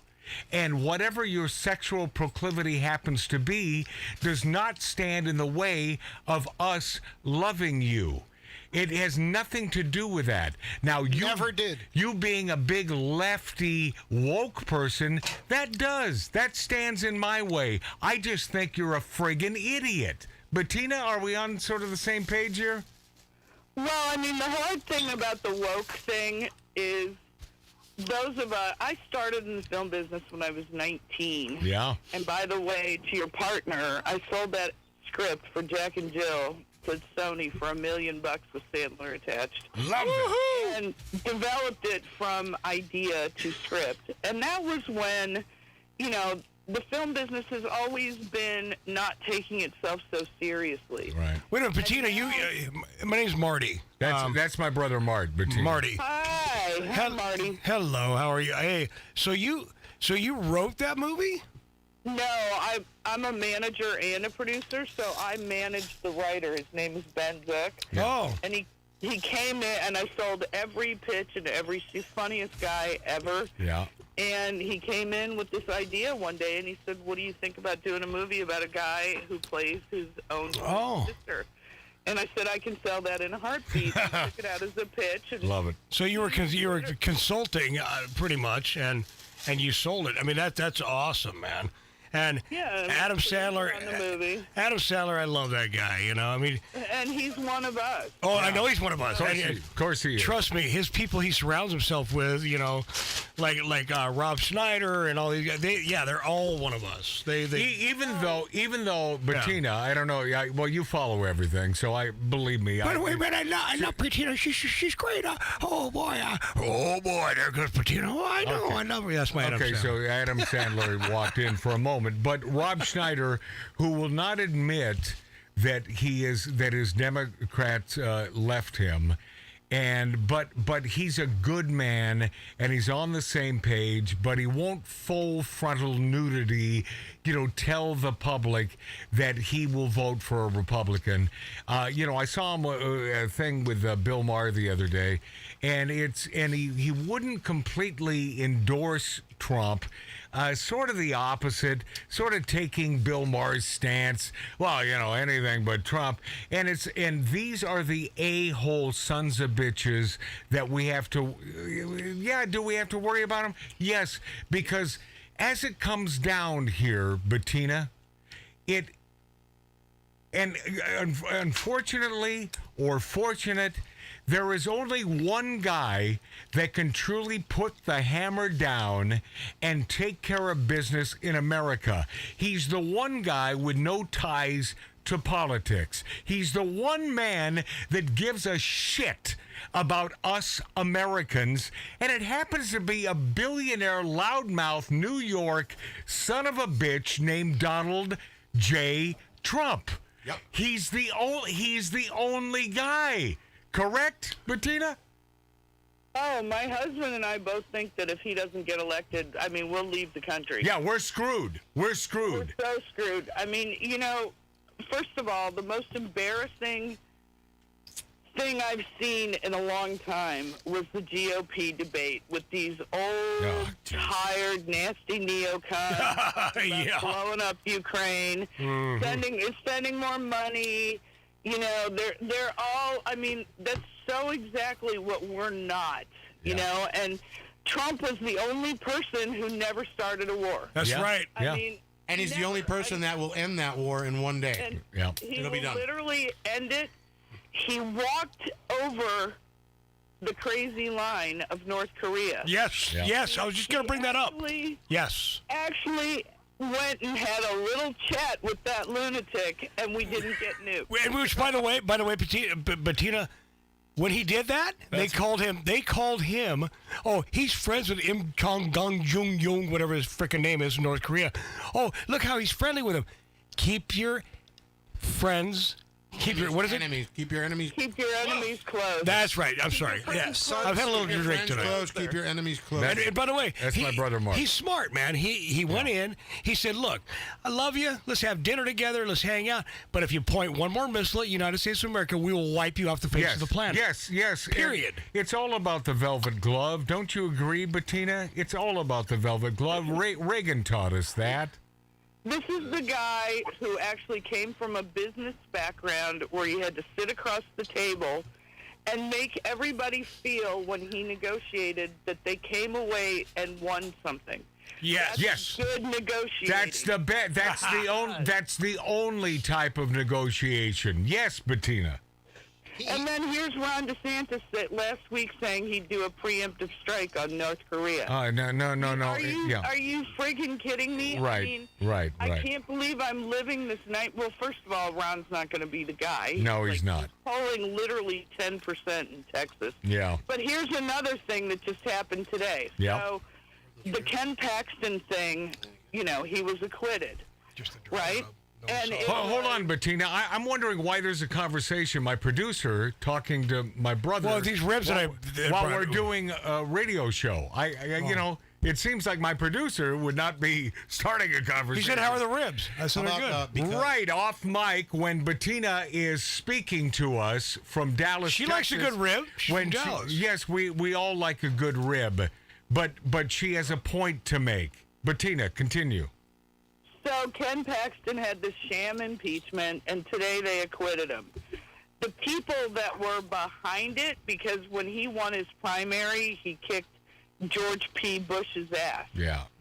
And so now, like, within moments after he won that primary, they come to impeach him over bullshit. Nothing that was substantial. I watched the sham impeachment. It was the biggest joke on earth. It was, well, a friend of a friend of a friend told me Right. Ken Paxton did this. It was ludicrous, and his lawyers kicked their ass. Yeah. So he won today. But coincidentally, next week, DeSantis is coming to Texas for all these big money fundraisers. And the reason is they thought that the Bushes won. They thought for sure they had gotten Ken Paxton, Right. who's a Trump ally. So now here comes DeSantis planning his big trip with all these big money oil people, which I can't even believe any of them would support DeSantis because I'm in the oil business and I don't know anyone that does. Right. But okay, so he's got this huge trip planned with all these donors that are all the Bushy Rove crowd. And it was timed exactly when they thought that today Ken Paxton would be impeached. Right. But actually, what Busby, who was Paxton's amazing attorney, said, the Bush era is over. Yeah, it is. Yeah, it is. And so, but Bettina, how does Karl Rove have any credibility in this day and age? Help he me. doesn't. Yeah. Right? I mean, this is a guy that in January of 2016 wrote a huge op-ed in the Wall Street Journal saying that Trump would lose to Hillary. Absolutely. He also wrote a big op-ed about how we had to vote DeSantis, blah, blah, blah. And it's just not happening. Trump's going to be the president if he has to do it from jail.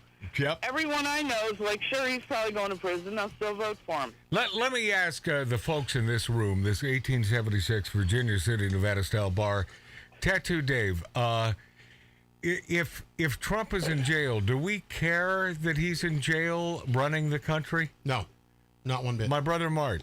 Not at all. Mike, Astro Van, Mike Z. It would actually be the coolest thing Would it? ever. Yeah, would it not? Get a lot of votes. How about Billy Dilly, our hoorah, our Marine? Huh? How fun would? Guy. Yeah. We love that guy. He's not the most diplomatic. He's not a guy you have Actually, I don't mean to cut you off, but he is diplomatic. He's not. He just doesn't sound diplomatic. No, but he's not diplomatic because Wait, he's. are we fucking diplomatic? Right. No, exactly. no. How are you diplomatic when your country is turning into a third world banana? You bet your ass. Okay, I'm not I gonna be love this fucking woman. Nice about it. Yep. Ever. Yeah. She makes a lot of I don't sense. give a shit what he says Yep. and all this while I grab him by the pussy. You know how much worse I talk than that? I don't give a damn what he said. That's right. By the way, the guy was a 6'3" handsome billionaire. Yes. He could have had sex with anything. Yep. They lay down in the middle of the road, and he's supposed to feel bad about that?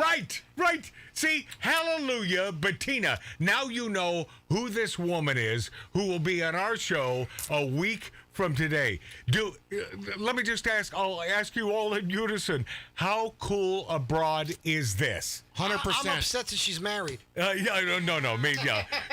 The marriage part, but I understand her husband is friggin' off the hook, awesome. Has to be cool. And, By the way, Batina, can I ask you one question? And P.S. I'm planning a trip because I'm going to visit her. Our last conversation is she said, well, about 45 minutes, an hour out of town, there is a joint that makes the biggest, best chicken fried steak. I said, I'm in. I will travel miles for a great chicken fried steak because they don't do that here in Southern California, Batina.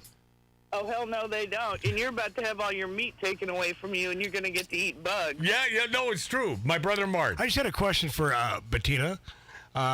It's Marty. Hey, what do you carry when you carry? 38. You bet your ass you do. Nice. Revolver. It's a Smith & Wesson 38 bodyguard with a laser sight. Oh, man. Beautiful. Yeah. I have one. It's got the bobbed hammer, right? See. Yeah, and it's got the hidden hammer so I don't fire it. That's It's in right. the palm of your hand. I have the same gun. See, these ladies, my friends, watching us on YouTube and Rumble.com, these ladies exist, but they got the fuck out of California, man. Smart. They got the F out of California. And this woman was in one of my favorite states, Nevada, for many, many years in Southern Nevada. We're going to get into this next week on the show. The fact that her mother, a beautiful woman, was a model. Was she also a dancer? She was a showgirl. Yep. Yeah. So, and she sent me a picture, and it's like, holy cow, beautiful beyond belief. The only woman more beautiful would be the woman on the phone right now. Oh, I love you. No. If you can't tell, we love you too. Being a cougar, my husband's 15 years younger. Wow. See, and I will pretend I'm younger. Here's the bottom line. Cradle robber. Here's the bottom line. When Batina invited me a few days ago, and she said, I got plenty of room on Old South Fork, and I, and for the first time I said to myself, why am I staying away? I haven't been to Texas. I bought my first house in Texas. I need to visit you and your hubby. And as she said, she asked me, she said, man, do you play golf? I said, I never got really bitten by the golf bug. And she said, well, my husband does, so you and I will go out and eat chicken fried steak and get drunk. And it's like, oh, is this a woman after my friggin' heart? Oh, God. And Batina, I'm planning on this within the next month. Can that happen? Awesome. Of course. Anytime. Okay. I love her. When are we leaving? Look, well, hey, Mart, you're always invited, but I lost $2,000 due to you not coming with me to New York. And by the way, when Batina says goodbye here in a second, I'll explain that story because I've never explained this. And since this is sort of a free-for-all on YouTube and Rumble.com, something I'm not used to doing because everything we do is for terrestrial, then I will explain this. I will batten down the hatches, double down, put a microscope on this one. But we're free balling today. Yeah, we are free balling. Yeah, but I love this woman. A man by the name of I'll just say Mr. Say It kept us from each other for many years, and for that I'm pissed off at Mr. Say It. He can kiss my ass. Yeah. By the way, he can kiss my ass too. My ass too. Because he should have. because I will tell you, Batina, he should have put us together 20 years ago. And I agree. That should have happened. Okay. The sky is the limit. This lovely woman, if you like what she has to say, and by the way, if you don't, you are watching the wrong program on YouTube. She will be on with us a week from today. I love you dearly. I love you too. I want you to know from my heart, I want nothing but the greatest health, and I need you to live to be 110 years old. If you would please help me with that concept. I'm too mean to die.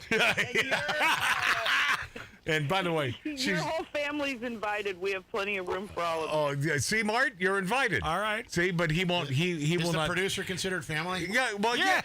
Well, by the way, Tattoo Dave, one of my favorite people on the planet.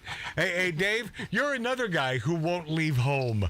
You're another guy. See, I will tell you, Bettina, I will. I will drive there in the Astro. Yeah. And by the way, this Mike, who you will love, who is a Marine and an Astrovan driver and fixer, this is the man, and has a YouTube channel, and he's one of the great guys. Oh, I hear one of your doggies, and I love doggies. I love doggies. We're going nuts over the neighbor. Yeah. Sounds like a big dogs. Oh yeah, big dogs. Big dogs.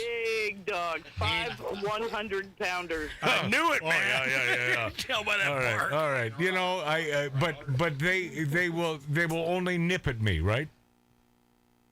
They won't bite you if I like you. Oh, if she likes you. No. We like each other. We've already, but Established. While your guy is playing golf, we're getting drunk and smoking stogies. And I'll take care of the dogs. Are we decided? We're decided on this, right? Yes, we've decided on that. And actually, it's Toby Keith's restaurant where we get the chicken fried steak. Oh, you gotta be kidding me. Yeah, how about that, man? Toby! What town is that? It's in Oklahoma. We're going to Sackerville, Oklahoma to WinStar. Oh, yes! In the country. This, by the way, life, I'm going to finish this off with a statement. Life is about nothing more than experiences. That is life, period. No more, no less. And I will throw this in as an addendum. That's deep. And for us Americans who happen to love, and I don't want to cry right now. It's been a very tough emotional day. But for those of us who love the United States of America, I'm talking to this woman because she does. She appreciates our military. God bless. She appreciates guys like Billy Dilly and Mike Z, who served our country, who are patriots. And Bettina, thank you for being in my life. I call this a blessing, my friend. Me too. Okay. I love that. Love you all. Love you. Talk to you next Talk to you soon. next Saturday. Okay, there she is. Huh? Bye, guys. Huh? Bye. How good a broad is she? Can I get one of those? What? Girls. Yeah. Like that. Yeah, you need. I mean, she is just the best. How about the best? Yeah, that's really awesome. How about the best? Wow. I just realized. And she's taking me to Toby Keith's restaurant. Yeah. She's taking us. I've got to bring. Dave, I'll believe that when I see it there, Dave. Dave and I need to talk about this. Yeah. I've got to bring you an American flag. I don't see an American flag hanging. Yeah. I went outside. Yeah, no, we have one. We have one right over there. I brought him a big 6x8 Trump flag. It's sitting behind there on the We couch. need an American flag in the maybe Well, hanging right no, there. we have one right over there. We have a couple, and thanks to Billy Dilly, yeah. Well, how about the Navy, there it is. How about Okay. the Navy SEALs? I saw that. Up Yeah, there. yeah. Oh, I Yeah. see. I bet that when I'm not talking, I'm looking. Yeah. But hey, Dave, I know I'll never extricate you Betsy Ross. from Southern California to visit this lovely woman in Dallas, and that's a shame because I double down now, telling you that life is about experiences. Yep. And That would be a good one. That would be a good one for Oh, sure. are you kidding? All right, Dave. Well, She talks. Then she pulls the Toby Keith card. So. Yeah, how about that? Yeah. She described the chicken fried steak there and told me that it was the best I will ever put in my mouth. And I thought that the truck stop in El Paso was the best ever. And that was friggin' awesome. Nobody knows how to make chicken fried steak like Texas. Nobody. No, I mean well, except maybe Oklahoma, right? Where we're heading. So I didn't get it down, but she's in the far east part of Texas. Then She's in Dallas. Dallas isn't. She's in Dallas. She's 45 minutes from Dallas. So 45 minutes from Oklahoma. Which is an hour, whatever. Okay. Well, 45 minutes from Dallas could mean close to Oklahoma. She could be north. Yeah, of that's what I'm Dallas. saying. She's in the east part of Dallas. Yeah, and P.S. It is I guess it's wherever her limo driver wants to take us. Whatever, yeah. You know, that. And man, I called her the other night when you were talking to her, and I asked a little bit Yeah, my about brother it. Martin and I were sitting out back, and I put in a call to Bettina because I love this gal, and I hadn't talked to her in a while. And I said, you know, it's about time you came on the show. And we start talking, and then there's no stopping us. Yeah, Mart? Well, no, what I was going to say is after the conversation, and Matt was talking about her, I said, I bet you she's in the oil business. And she just said today, she confirmed that. Of course, she's in the oil business. Yeah. So that's all. Hey, Joe. I wanted to butt in on that on the. oil companies? No, I shut them all down. Whoa! What mic is that? Somebody help me here. Okay, that's not good.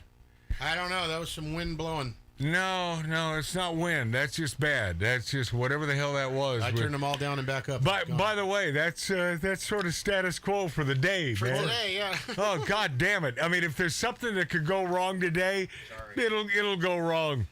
Yeah, ridiculous. And I Billy says sorry like he says. I know. Why is it your fault, Billy?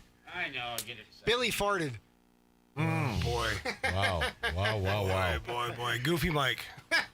Well, okay. I have so much material that it's gonna have to wait. Except, well, who said yeah? Yeah. Oh, that's Dave, who simply wants to get back with the wife. I want to go play cards. But by the way, I noticed when you turn everyone's mic up. The Tattoo Dave Show. I noticed that he didn't turn my mic up to where it was before. Yes, I did. Exactly where it was. No, it's not. You might have noticed. You might be noticing little alcoholic illusions. No, see, I will tell you. I will tell you this. No matter how much booze I drink, I know exactly where the settings are. Because you're a pro. Oh, you bet. You bet. Stop it, Mike. So, what was the story that I promised to tell you? Oh, Marty, the $2,000. yeah. So dig this. So many years ago. Let's go 15 years ago. At the old haunt, the original 1876 Virginia City, Nevada style bar, I'm talking to my brother on the show about. I said, Mart, the one thing you need to do in your life before you die is you need to visit New York City. Remember, this 15 years ago, one of my favorite towns. I love New York. And okay, yeah, I agreed to it. Let's go. So I book 2 flights, and I also booked the hotel. And next week on the show, no, I'm not going. Here's the thing. The flights that I booked, non-refundable. I completely lost all that money because he said yes, but by the way, learning experience for me. Yeah. When he says yes, it doesn't necessarily mean yes.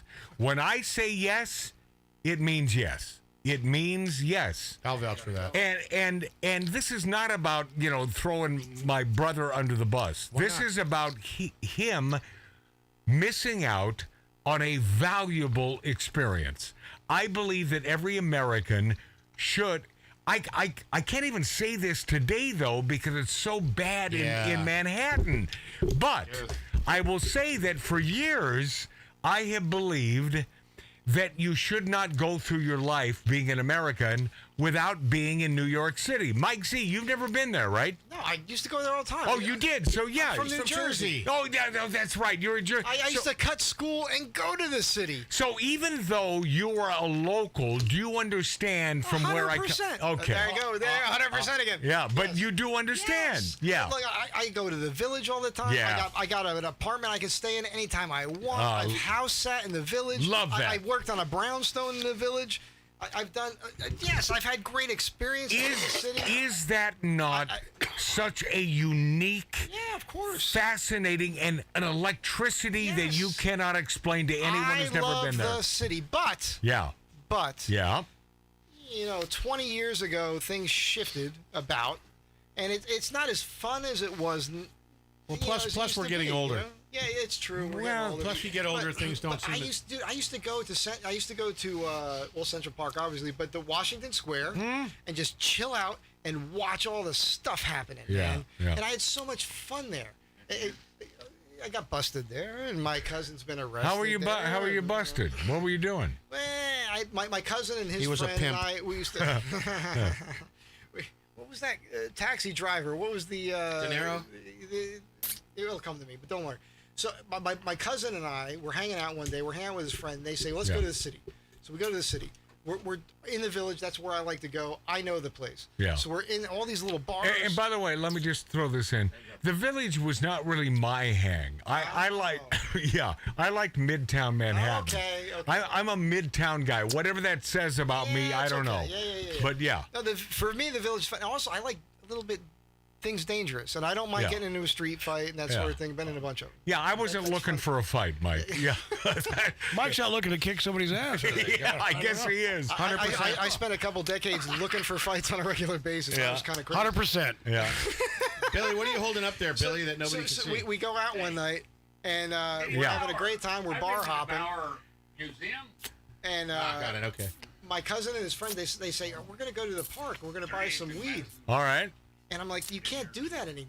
Yeah. It's not the 90s. It's not the 80s. Yeah. It's not the 70s. Right. It's not like that anymore. No. We're going to do whatever we want to do. Okay, fine. So we go into the village. Hold on, Mike. Marty, can you stop cleaning your teeth in the microphone? It's driving me nuts. We go to Washington Square. Yeah. And they decide to go buy some weed. I decide I'm not going to have anything to do with this. Right. So I go off to the side and I sit down and I see it's pitch dark. And there's people pretending to play chess. Oh, okay. Interesting. And there's people over here, and it's dark. And But there are a number of people that have always played chess there. Yeah, but it's at nighttime. Okay. And my cousin and his friend go to buy some weed. Right. So they do the deal, whatever. I don't notice what they're doing, but I see them walk out of the park. So I get up and I go to follow them. All of a sudden, a bunch of cars show up, a bunch of cops show up. It's a sting operation. Oh, gee. They get arrested. Yeah. I don't get arrested. Right. Because I didn't have anything to do with the deal. Excellent. Smart. Spidey senses were on. Yeah. I told them. I warned them. They went to jail. I knew there was something about you. You're Spider-Man. Yeah. Well, Spidey senses. Couldn't you tell by the handshake? Yeah. It's sticky. He's sticky. I remember in the 80s going to Washington Square. It was like 1984. And it was a totally different world. Oh, And okay. you would walk Let me. I'm doing the math here. So that's that is 2.5 years. 38 years ago. Thank you, Dave. That's 2.5 years before I found myself in New York City at Z100. Wow. But by the way, 38 years ago. And Dave. So I think it's Dave who's never been to New York. I've been in New York several times. What are you talking about? Oh, you have? My family, my dad is from Connecticut. Oh, okay. So when my sister, after high school, graduated, went to Amherst, moved to Boston, never came back. Now she's in Connecticut. And when I visit her, I drive to New York all the time. Hey, Dave, so do you understand my sort of my sensibility about my love for Manhattan? I do. Oh, but you don't. Past tense. Oh, no. We're talking past tense. There's still places. Absolutely. We're talking past tense. I want to say, there's areas in New York, for example, McSorley's. Oh, McSorley's. Oh, well, by the way, isn't it funny you mention a tourist joint? Is it? God, completely. That's the oldest bar in the city. McSorley. Well, it wasn't. The place where I met my beloved buddy, who was the king of boxing, Burt Randolph Sugar. He was my buddy. He was the man that, for those of you still out there watching us on YouTube and on rumble.com. Burt Sugar was the man. He wore the white fedora, smoked the cigar, and I'm trying to think of the bar that I met him, which is no longer there. They changed locations. And for me, if you change locations, it ain't the original. Hey, Matt, you can look up Burt Sugar. He's one of the biggest boxing promoters of all time. But writers and knew everything about boxing. And I know nothing about boxing except I loved Muhammad Ali. And since then, I've done a lot of research and am a huge fan of boxers and boxing. But Burt Randolph Sugar, and I guess for those of you YouTube and you don't know. Look him up. Yeah, check him out. He was a dear friend of mine who turned me on to some of the greatest joints in Manhattan, and we stayed Midtown. So sorry for interrupting. That's Mike. fine. That's fine. It's your Yeah, show. yeah. That's what we do. Would McSorley's be? No, Matt, it's fine. It's your show. I think that's what Mike said. Mart, please. Would McSorley's be then? Just to be accurate, the oldest bar that's still at the same location? It probably is, and it's sort of a tourist joint. But with that said, there are tourist joints that happen to be pure awesomeness, and McSorley's, my friend, is one of them. Here's a great beautiful old bar, gorgeous old wood. It is classic. Sawdust on the floor. Oh, it's gorgeous. So look, I have these friends who happen to be gay. Yeah, and they happen to be gay. Yeah, I just want to say, conservative-minded people, gay friends.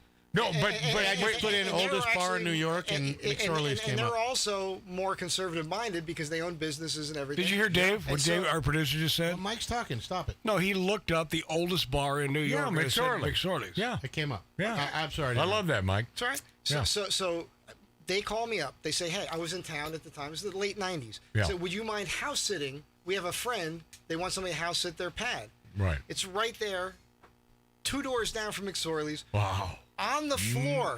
Nice. On the floor, painted. This is crazy. Is the Greek Macedonian star, which happens to be tattooed on the back of my neck. I love it. Right. I open the windows. The Greek church is right there. Yeah. McSorley's is right there. Yeah. It's kismet. So what do you call that, serendipitous? No, that's gorgeous. It's called kismet. But it was just awesome. That was just my first time there. And then I met all these people in my life that spent time in the city and hung out with Miles Davis and all these other people that hung out at McSorley's. And so whenever I go home, I make a pilgrimage there. They've got a chair there that Abraham Lincoln sat on when he was doing a speech right up the block. There's a church up the block. He sat when he was doing a speech? Oh, he sat while he was waiting to do his speech. But it's sitting there on a shelf at McSorley's. Yeah. It's just... Anybody who go to New York City, please go to McSorley's. Yeah. You order a beer, And you get 2 glasses. Send me a hat. Yeah, I'm with it. Yeah, because Dave will never go back. He'll never leave L.A., although he owns a place in Arizona. Yeah, so what are you talking about? What are you talking about? Well, I'm just... Matt, Arizona's pretty close. I'm telling you, trying to get you out of here. I would like to have a beer with you at McSorley's. Next time we go to Well, New York. you drink beer, and I'll have a whiskey or a beautiful martini. But yeah, that's fine. Or you know what I love at McSorley's? They make a gorgeous friggin' Irish coffee. Yeah, it's a beautiful Irish coffee. It's funny. I didn't think about it as a tourist thing, but I guess a lot of people go there because it is the oldest bar. It makes sense. But it happens to be one of the great joints on the planet. Yeah. That whole area. Yeah. The whole area. Yeah, I love it. Well, Matt, there's a lot of touristy places like now Katz's, the deli is like so well known after the Food Channel, all this stuff. Yeah, but Katz's But that's a touristy spot now. Well, because everyone now wants to visit the greatest pastrami sandwich ever, and that's, Katz's, and I've been to Katz's, and it's phenomenal. Not as good as Langer's in L.A., though. Well, it's up there with Langer's. I mean, Langer's here in L.A. is tremendous. The best. Pastrami is phenomenal. How many years did you spend in New York? 2. Okay. Too many. Where were you living when you were doing the job in New York? I bought a house in New Jersey, in West Orange. Yeah. And I loved it. And I love my neighbors. I never met more beautiful people than I met in New Jersey. My neighbors were the most beautiful, awesome people. I have a massive space in my heart for people from New Jersey. I love them. It's a funny thing. I love them. Why is everything a funny thing to you? Because I'll tell you. Why do you have to question on Mike's ass? Yeah, Mart? Why do you have to question everything he says? 100%. Because I have a great ass and he noticed. Oh, that could be it. So here's the thing. Here's the thing. You have no ass. By the way, I did look at your ass. You have none. So the thing about where I come from in New Jersey, you could. Which is where? Where in Jersey again? Yeah, well, all over, primarily. No. Where were you born there? Were you born there? I was born there. Where? I was born in Montclair. Okay, stop for a second. You never told me that. Yeah. Do you know that West Orange is damn near throw a rock. walking distance to Montclair? Yeah. That's happened to be the place where the world's greatest top 40 program director lived when I was there. Scott Shannon was in a palatial estate in Montclair. It is a beautiful, there are so many beautiful places in New Jersey. I mean, gorgeous, where you'd think. It's the Garden State. Yeah, but you'd think Leave It to Beaver, man. Yeah. That those are the houses and the neighborhoods and the people. Yeah. So Montclair, huge fan. I was born there, but we lived in Clifton, we lived in Patterson, we lived in Vernon, we Love lived in all them these all. places. And then my hometown, I consider Seaside Park, New Jersey. Yeah, yeah. My dad had a seasonal business there. I lived there as a kid, lived there every summer, went back there through high school. But the point I wanted to make about the people is you can meet somebody and you can not like them.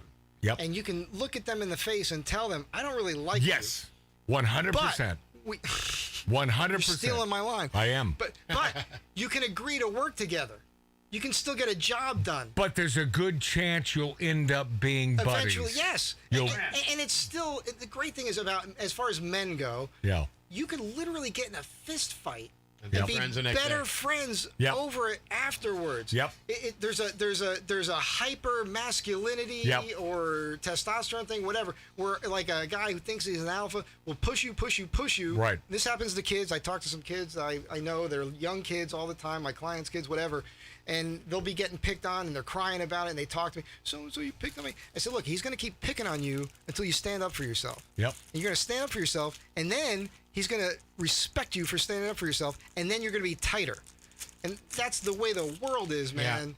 Nobody tells you that when you're little. So as a man, when I talk to kids, I tell them that. No one's going to tell you that these days, right, Dave? I do. No one's going to tell you that. I do. Stand up for yourself. Have some self-respect. Yes. And you will gain respect from everybody around you. That's absolutely true. And you know, it depends who you're talking to. I mean, I would tell kids that too, because I wasn't told that when I was younger. I had to figure that out for myself. That's why I tell kids. And in the same respect, that's happened here. I can recall several fights that I've gotten in, and I'm still friends with them now. Yeah. So, yeah. 100%. It happens here too, maybe not as much as New York. But That's just part of and a lot of women don't understand that, because typically women don't grow up having to get physical with one another. Well, but I'm just saying, typically, I'm generalizing. No. But typically, females, unlike males, are not honest with each other.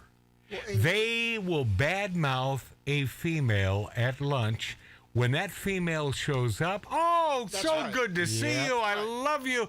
Oh my God, we were just talking about you. But women will grow up learning to say whatever they want to say because nobody cracks them one. And I'm not advocating that.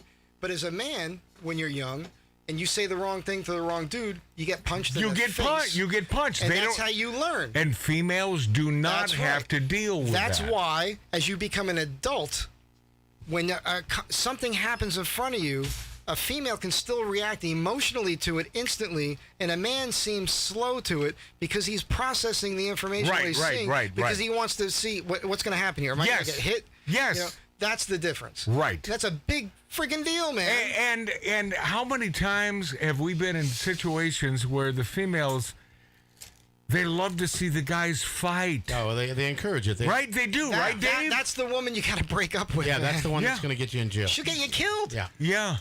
They like to see that. But that's because it turns them on. Because they're turned on to men. Yeah. And it's crazy. So there's a certain moistness And we that bring comes it out all of that? we bring it all the way back Absolutely. to the beginning of the show of Play Misty for Me. Yeah, of yeah. Crazy women. Yeah, right. Yeah, full circle, man. All right. Call back. Full friggin' circle.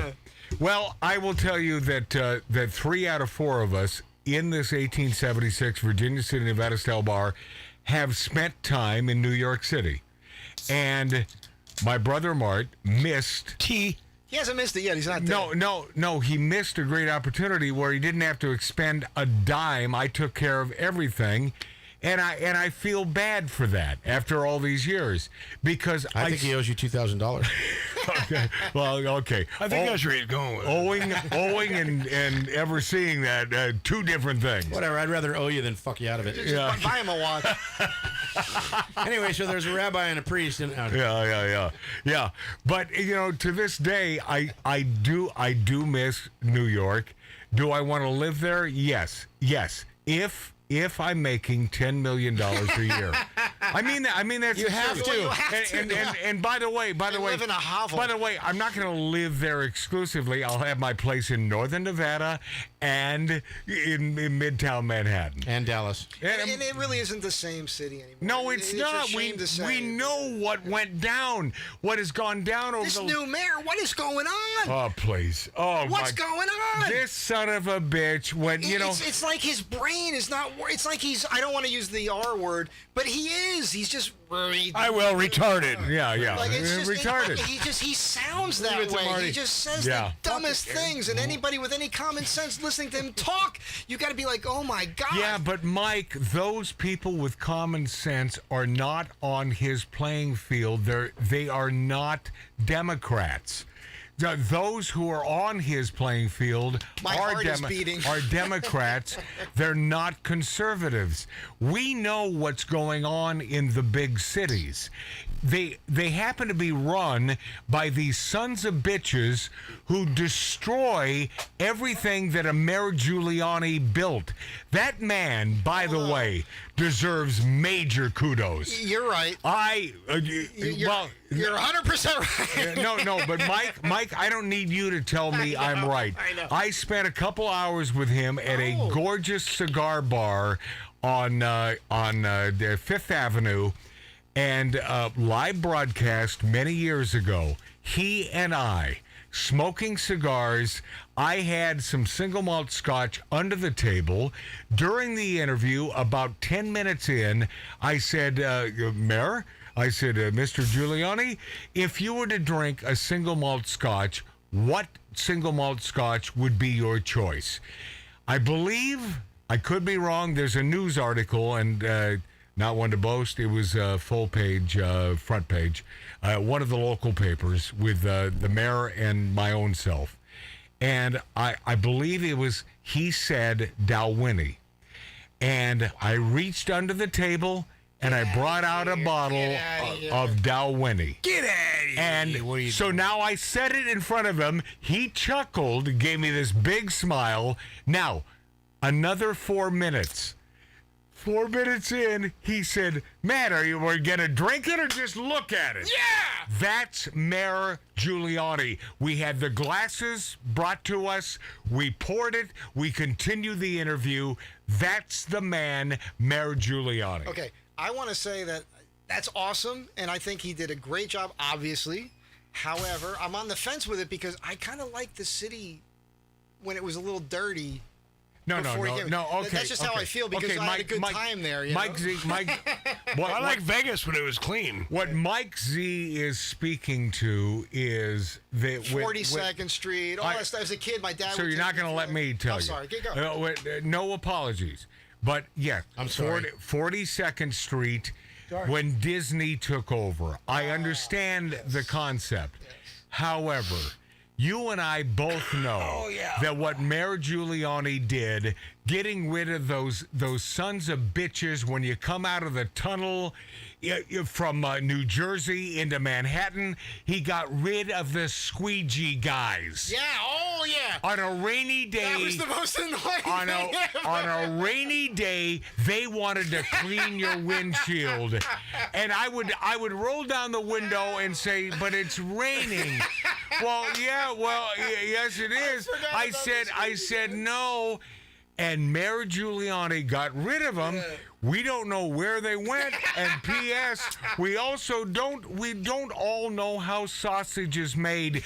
Just take care of business as Mayor Giuliani did. Yes. He cleaned up that city where for the first time in a gazillion years, we didn't have to fucking worry about our life in Central Park. You're right. That's Giuliani. You are right. Yes. You're right. Because I understand the grunge part. Yeah. You and I are on the same page. And it's we different. like that sort of dirty, grungy city thing. But damn it, the great that he did so outweighs that sort of thing. And men like him making a town, it's like the Old West. Right? Everything west of the Mississippi at one time was no man's land. It was dangerous. Right. And guys went out there with a little tin star, on their own dime, hoping hoping they'd get their money back for bullets and everything else. White Earp. And they went out there and they went after evil and they conquered it and they made the whole country safe for women and children. And he did that, and that's the right thing to do. You but think, as a man, right? As a man, I feel like I can do that myself. But you and think that's what I liked about the old New York. But he did the right thing. But you think the mob? But by the way, they don't exist. Well, I got. But you think the mafia? You think they give a shit about Mayor Giuliani? You think they like him? And he's one of them. He's an Italian. That's true. As we say here, Italian. This man was the greatest mayor who ever graced New York City. It's the truth. And this is not simply because I spent 2 hours with him in a cigar joint, smoking and drinking with him, because at first blush, it's quantitative.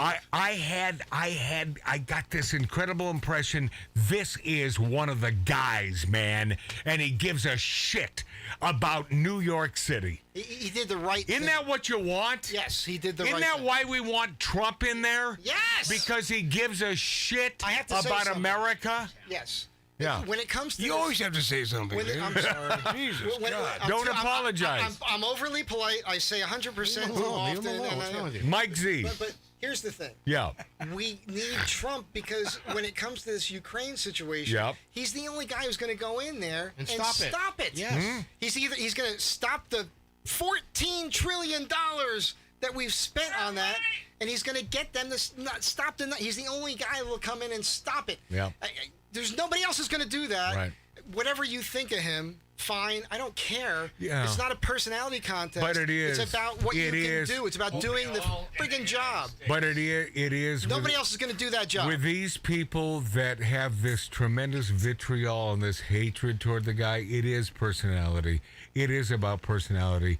And even that's what society has become. No, it's 100%. I am not accepting it. No. 100%, Tattoo Dave, 100% correct.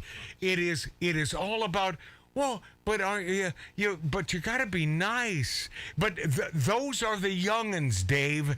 Those are those 20-somes, man. It's appalling to think what this world is going to become. But, hey, Dave, spot on.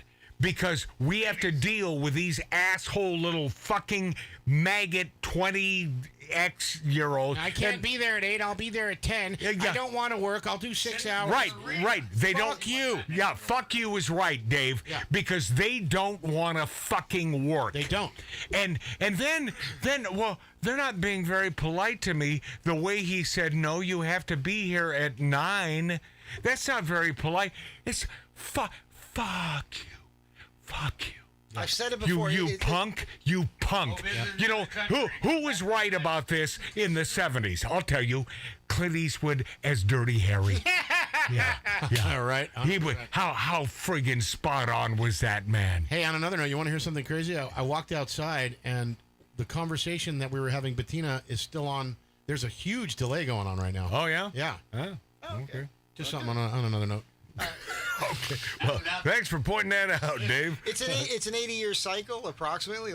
And I think I've said it. I might have said it here, but it's tough times bring about tough people. Tough people create good times. Good times create soft people. Good. Soft people bring about hard times. Good. You've never said that, and that's beautiful. Yeah, that's pretty good. And it's just that's where we're at now. We have a bunch of soft people, which means thank God Marty wasn't for here those of us here now, we're going to go through some rough times because of the soft people. Yes. And we're going to have to get tough again. And that's just the way it is, man.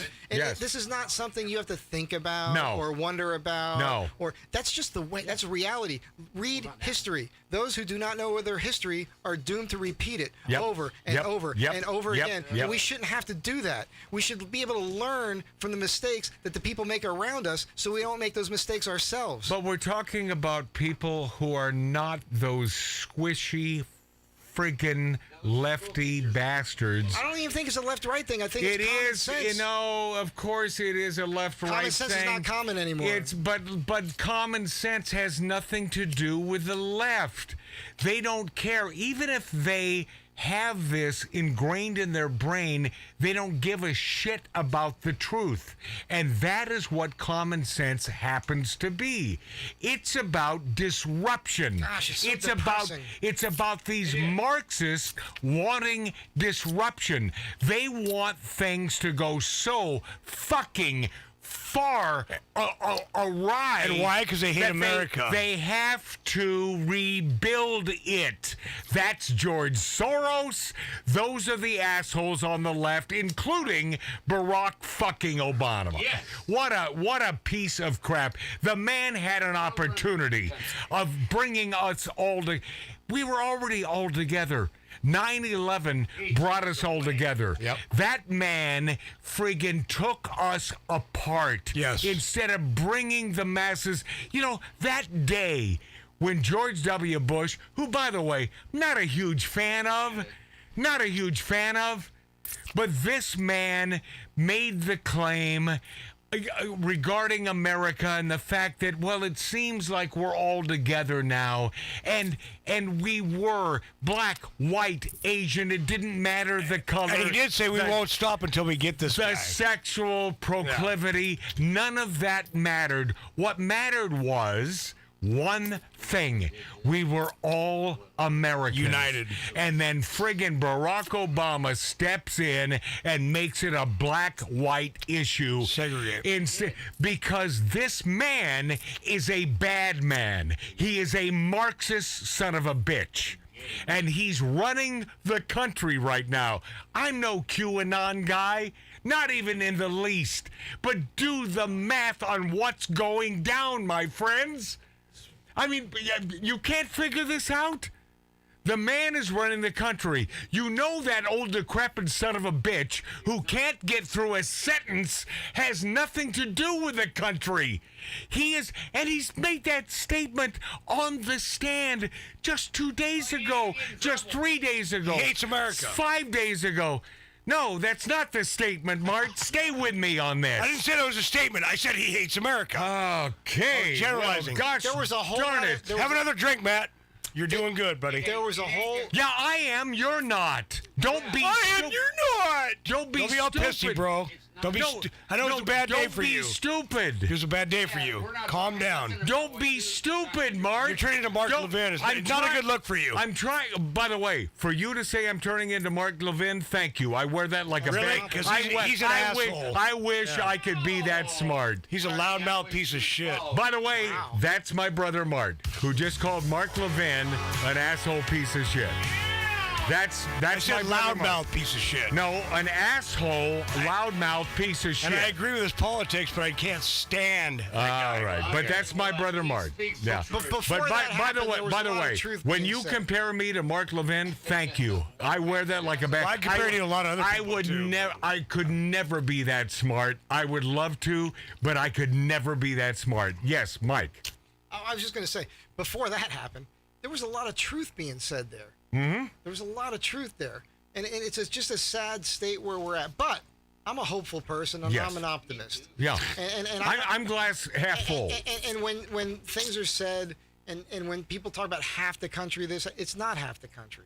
No, it's not. It's not half the country. No, it's the majority of the country. The majority of the country are more, who love America. Yes, they're more pragmatic and common sense. But they don't live in the big cities. They don't have the big voter. Well, a lot of the big cities are actually still full of those people too. No. It's just that the people. We're here. Yes. We're here in the That's second what I'm largest saying. city You're in the U.S. We're proving it.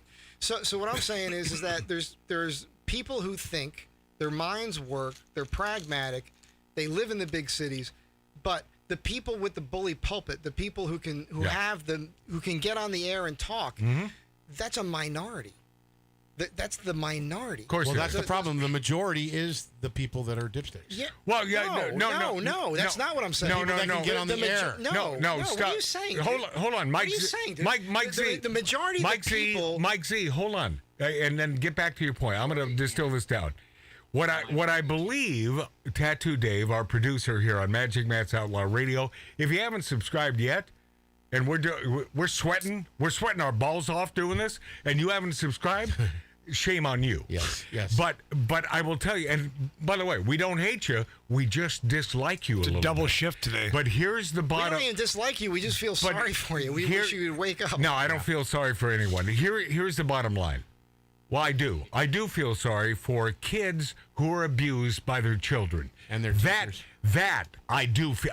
That makes that. They're being programmed with nonsense. No. I would slap the shit out of some parent who's abusing their children, and I'm telling you that, and I will go to jail for it, and I don't give a shit. If you're abusing a child, you know what? Give me a call. I'll come over and I'll beat the living fuck out of you. Yep. Now, I believe what Dave was saying is that the majority of those networks and those platforms are left. Correct. Right. So all of the info coming to these poor.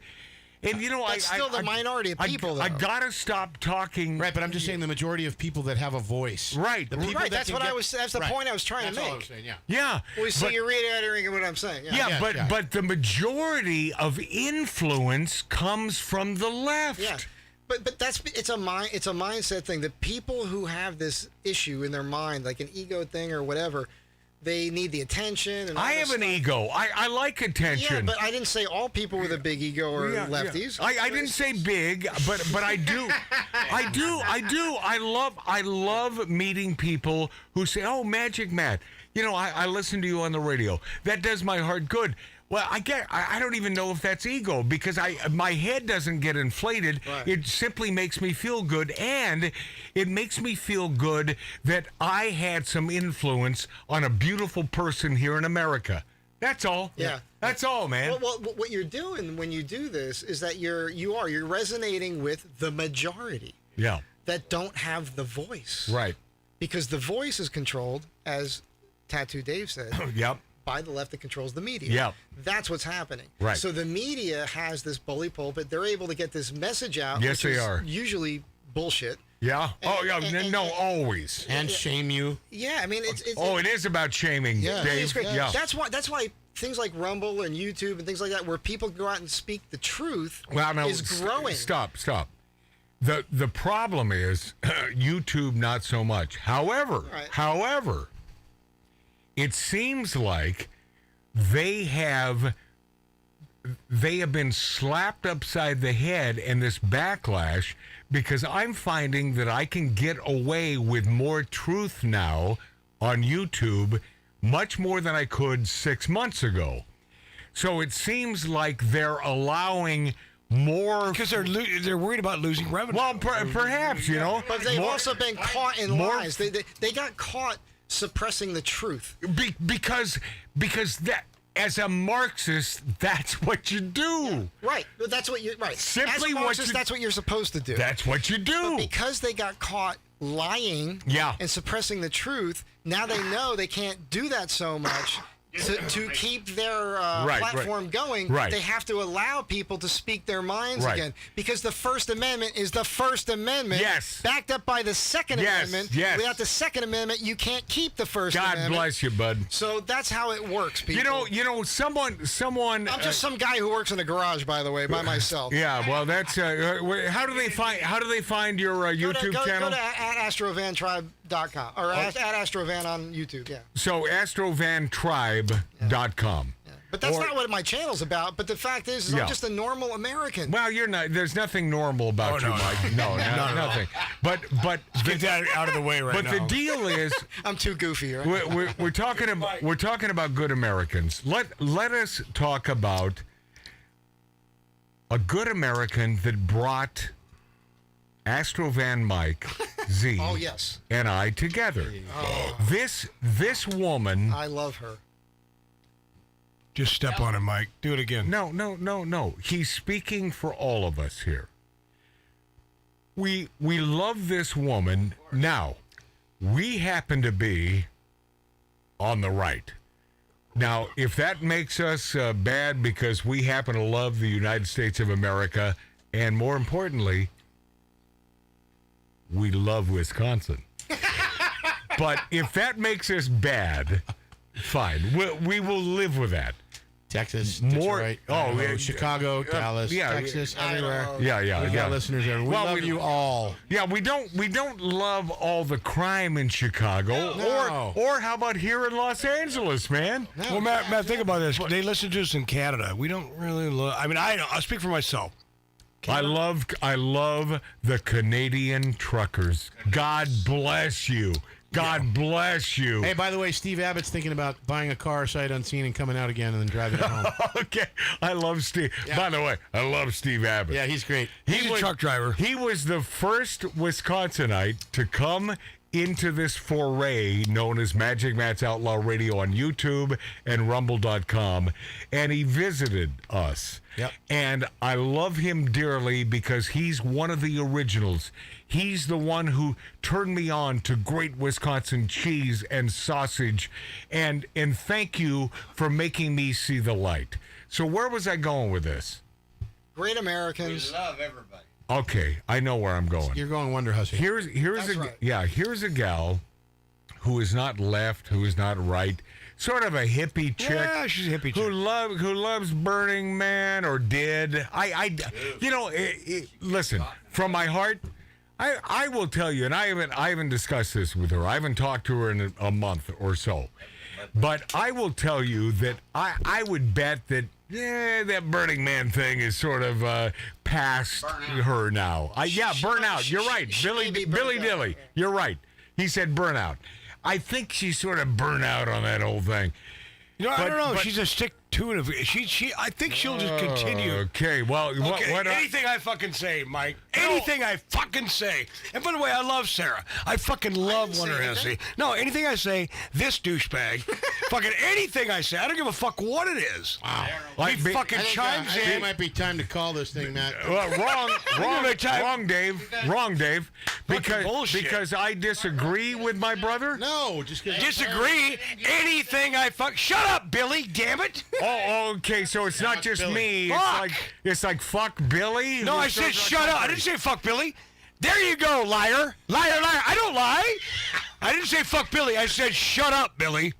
Now you elaborated on that. Are you seeing this? You editorialized me saying "fuck you, Billy."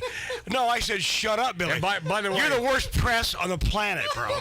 By the way, most of our listeners are, even if they're not sober, they can go back and watch this. So you saw what ensued here, right? I said "shut up, Billy." I didn't say "fuck you, Billy." I never ever said that, ever. Someone's out of control. I'm not calling any names. Yeah, names. Can you talk right now, or are you okay? Are you okay? Because you're slurring your words, bro. Okay. Not a good look on you. All right. Hey, Mart, I will... Not a good look on you. I'm out. Okay. Bye-bye. I will try my best Fuck not you, to... dude. Not You're to the slur... dick, bro. Yeah. I will try... God. You know what? It's called low intelligence, my friends. It's really easy. And it's... You lefty liberal piece of shit. Name call. You fucking lefty. He just called me a lefty. Wow. Yeah. Because you're name calling, you fucking cunt. Wait, I'm name calling? What did he just say to me? What did I just say to you? I called you a cunt. Okay. By the way, here's the good news. He used the C word, regressive C word, which I would, even on this portion of the show, I would not use. I think that's French for ketchup. But I have no problem with him using it. When I say low, when it comes to intelligence, it's you have to resort to these sort of semantics and antics because you cannot have a feasible conversation. Nope. I mean, Mike Z, am I wrong here? No. Okay. Then, it's simply about having a conversation. Look, and it's not about anything I say. My God, who except a 5-year-old would make a statement like that? Anything I say? I love him dearly, but God damn it, short effing bus wearing a Dodger cap. Wow. Dodger cap. Oh, yeah. Well, yeah. You could have at least given him the Yankees. Yeah, no. Mets. Padres. Mets fits better. No, by the way, screw the Dodgers. All right? No. But that was just a thing. I mean, he'll get over it. But It happens, that's a brother thing. That's a sibling thing. That's Mike, it happens more than you know. Yeah, I guess so. That's the He'll be first back time next I've ever week. seen And P.S. I love him dearly. Of course. We all love him. Yeah, he just yeah. gets out of hand. Look, we're all human beings. Well, you know what? And we're way past the time. That's the problem. We would have been done at 6. And then he could go out and get as drunk as he is now. It's almost 8 o'clock. Right. I got to get cruising myself. Wait, then come in and bug you during poker? Well, exactly. Yeah. But that's the thing. That's the time. Are we out of time? No. No. I'm kind of out of time. I got to go, but. Let's at least take this till the top of the hour. It's 8 minutes, man. Top of the hour, you got it. And why am I doing this? Do I receive some sort of a remuneration for this? The answer is no. Because I'm drinking because I give an S about you, the viewer, and that's all that is. That's it, man. As do we. So well, but you wanted to leave, Dave. Well, I just have something I got to do. No, but. Well, I didn't see when I planned my day to produce this show from 3:10 to 6 o'clock. Yeah, it is now almost 8 o'clock. But we all and my devotion to you and this show. Yeah. I left and did something and came back. Yeah, I understand because that. I love you. Day. But wait a second. Thank God my date gave me a rain check. By the way. Oh, nice. But Mike Z, his devotion allowed him to leave for an hour and 15 minutes. Yes. How about that? Huh? Exactly. Oh, you timed me. And by the way, that wasn't a great piece of furniture. That's nice. You should see the picture. That's actually nice. But explain what you're talking about to the viewer. So I found a coffee table. We've been looking to switch the coffee table in my living room. We meaning? Me and my girl. All right. Which, anyway. It is a girl. Ow! Oh, God. I don't want to see you two in fisticuffs. No, I love that guy. No. Anyway, I found this thing on the Facebook Marketplace. They're moving today. It turned out I have to get rid of it. So I went and got it. It's a Pottery Barn, very high-end coffee table. You know, high-end to them, probably cost them $100 to make, but they were selling it for $1,700. I got it for $200. So wow. Yeah. Yeah, it's really, and I have a picture she sent me of it. You know, I actually went to the house and put it in, and then came back. And it was the right thing to do for your gal because that's hell yeah. That's points. Yeah. And it goes towards something. Yeah, it she makes liked sense. it. Yeah, and she doesn't even live there. That's the funny thing. Yeah, but by the way, you know, kindness is a nice thing. Yeah. I mean, we try. We do what we can. And I'm the last person to have that block in my house that says leave if you're not kind or if you're not nice. I turn that block around. I hate that crap. Yeah. I hate because nice in your mind? Yes. See, therein lies the problem. Yes. I'm not nice in a liberal lefty's house at all. Never. I never. I'm the bad guy. So you made me think of something. Go, Mike Z. So I design and build custom furniture and do built-ins for people. And I would love to have that talent. Oh, I appreciate you for that. You can imagine how being in Los Angeles, the kind of people who can afford me, and then, you know, what side of the aisle they would be on. Oh, yeah. And you're talking about showbiz types. Yeah, well, but attorneys and doctors and all that stuff. And they're not on the right. Money types. No, yeah, and I never bring anything up. Mm-hmm. But, you know, you can see what I look like, right? And so when I walk into somebody's house, I have to sell myself. Yeah. And I never bring up anything political. No, well, duh. Never. Yeah. But they will. And they do. Hey, I know this from Lori Downey Jr. Yeah. Lori works in a sort of similar situation. Security. She goes to homes.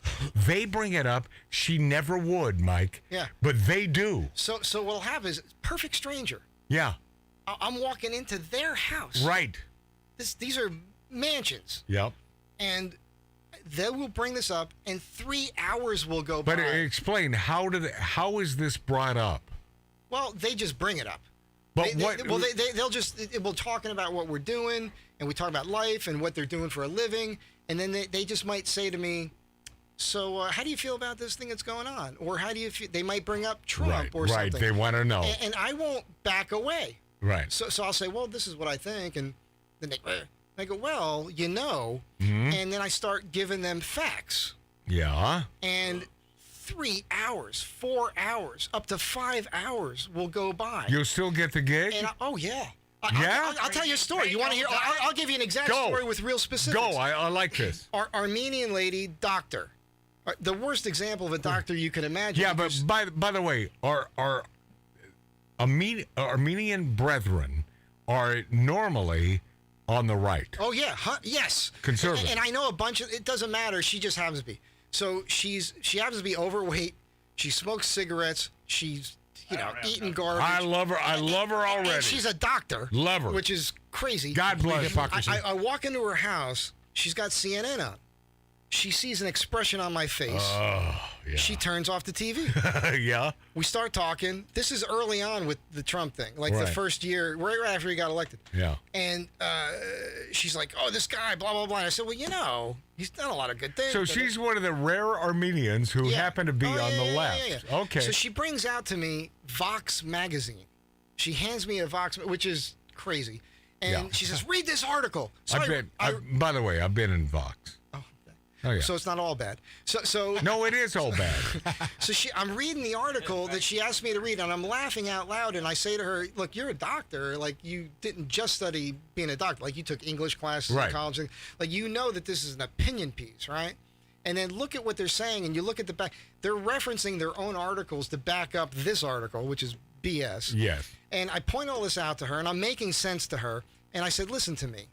The channel you had on, this magazine you gave me to read, those people don't want us to do what we're doing right now. They don't want us to have a conversation. Dialogue. Dialogue. And have common ground. They want you to hate me. Yes. Do you hate me? And she says, no, I love you. She stands up and hugs me. She gives me a check for $7,000. I start the project. God bless. So this is how it works for me. Yeah, God bless. And what I usually get these people to admit is, I guess I just didn't know that much. Yeah, they don't. And then I say to them, thank you for admitting that, and don't feel bad about it. You're in a bubble that's self-created. Yeah. You're only hanging out with people that you know that think the same thing, and you listen to late-night television, and you think that if you hear something 40 times in a day, it must be true. You never think that what you're hearing 40 times a day is bullshit programming. And you almost can't hold that. Wake them up. I wake them up every time. You almost can't hold that against them. No, I don't. Yeah.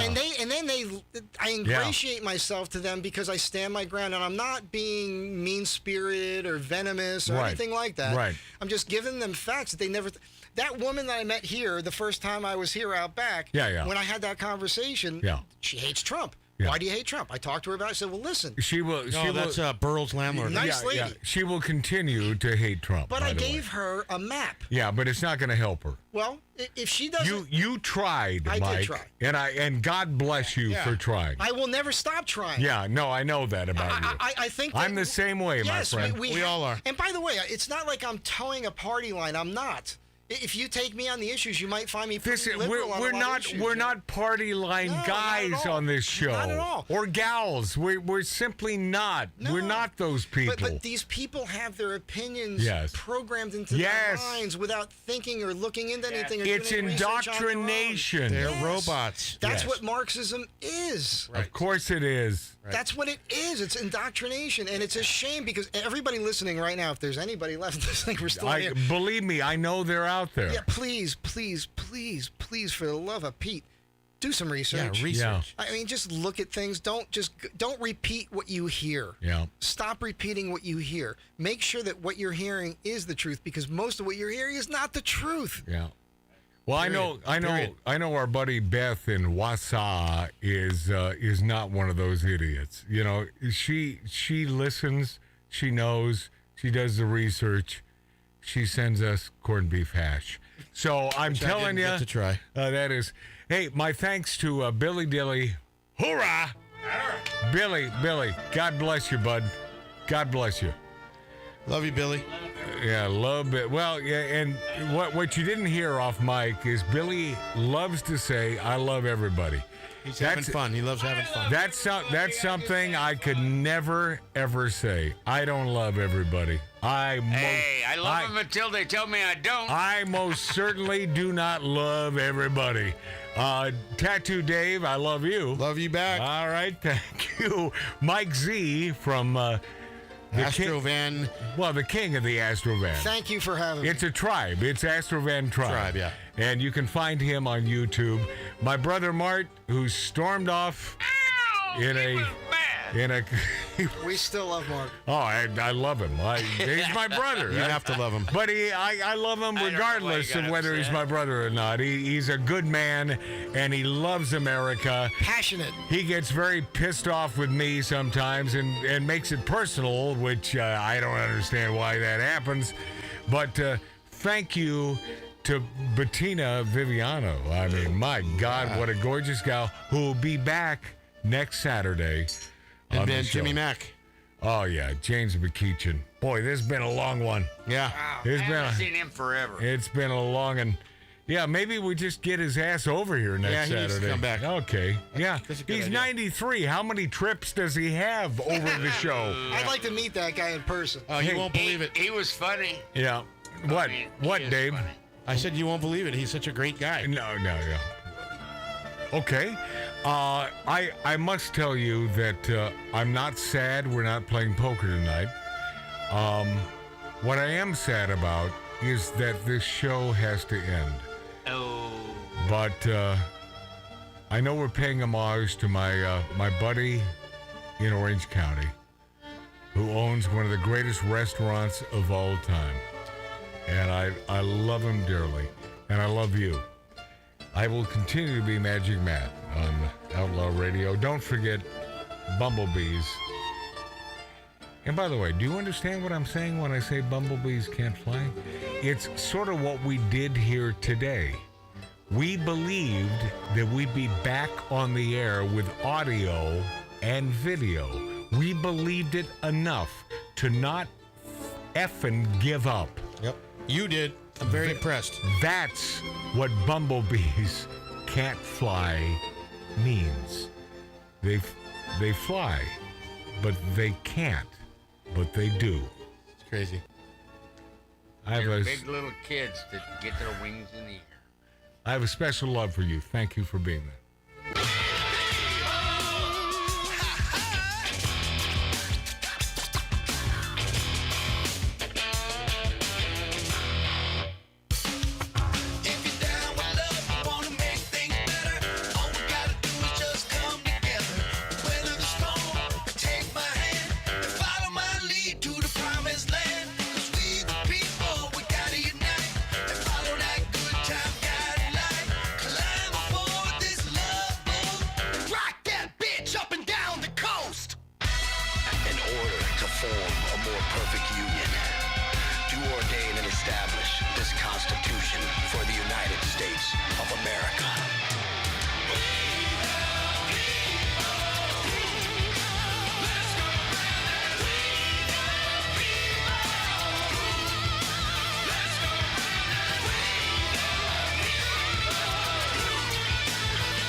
perfect union. To ordain and establish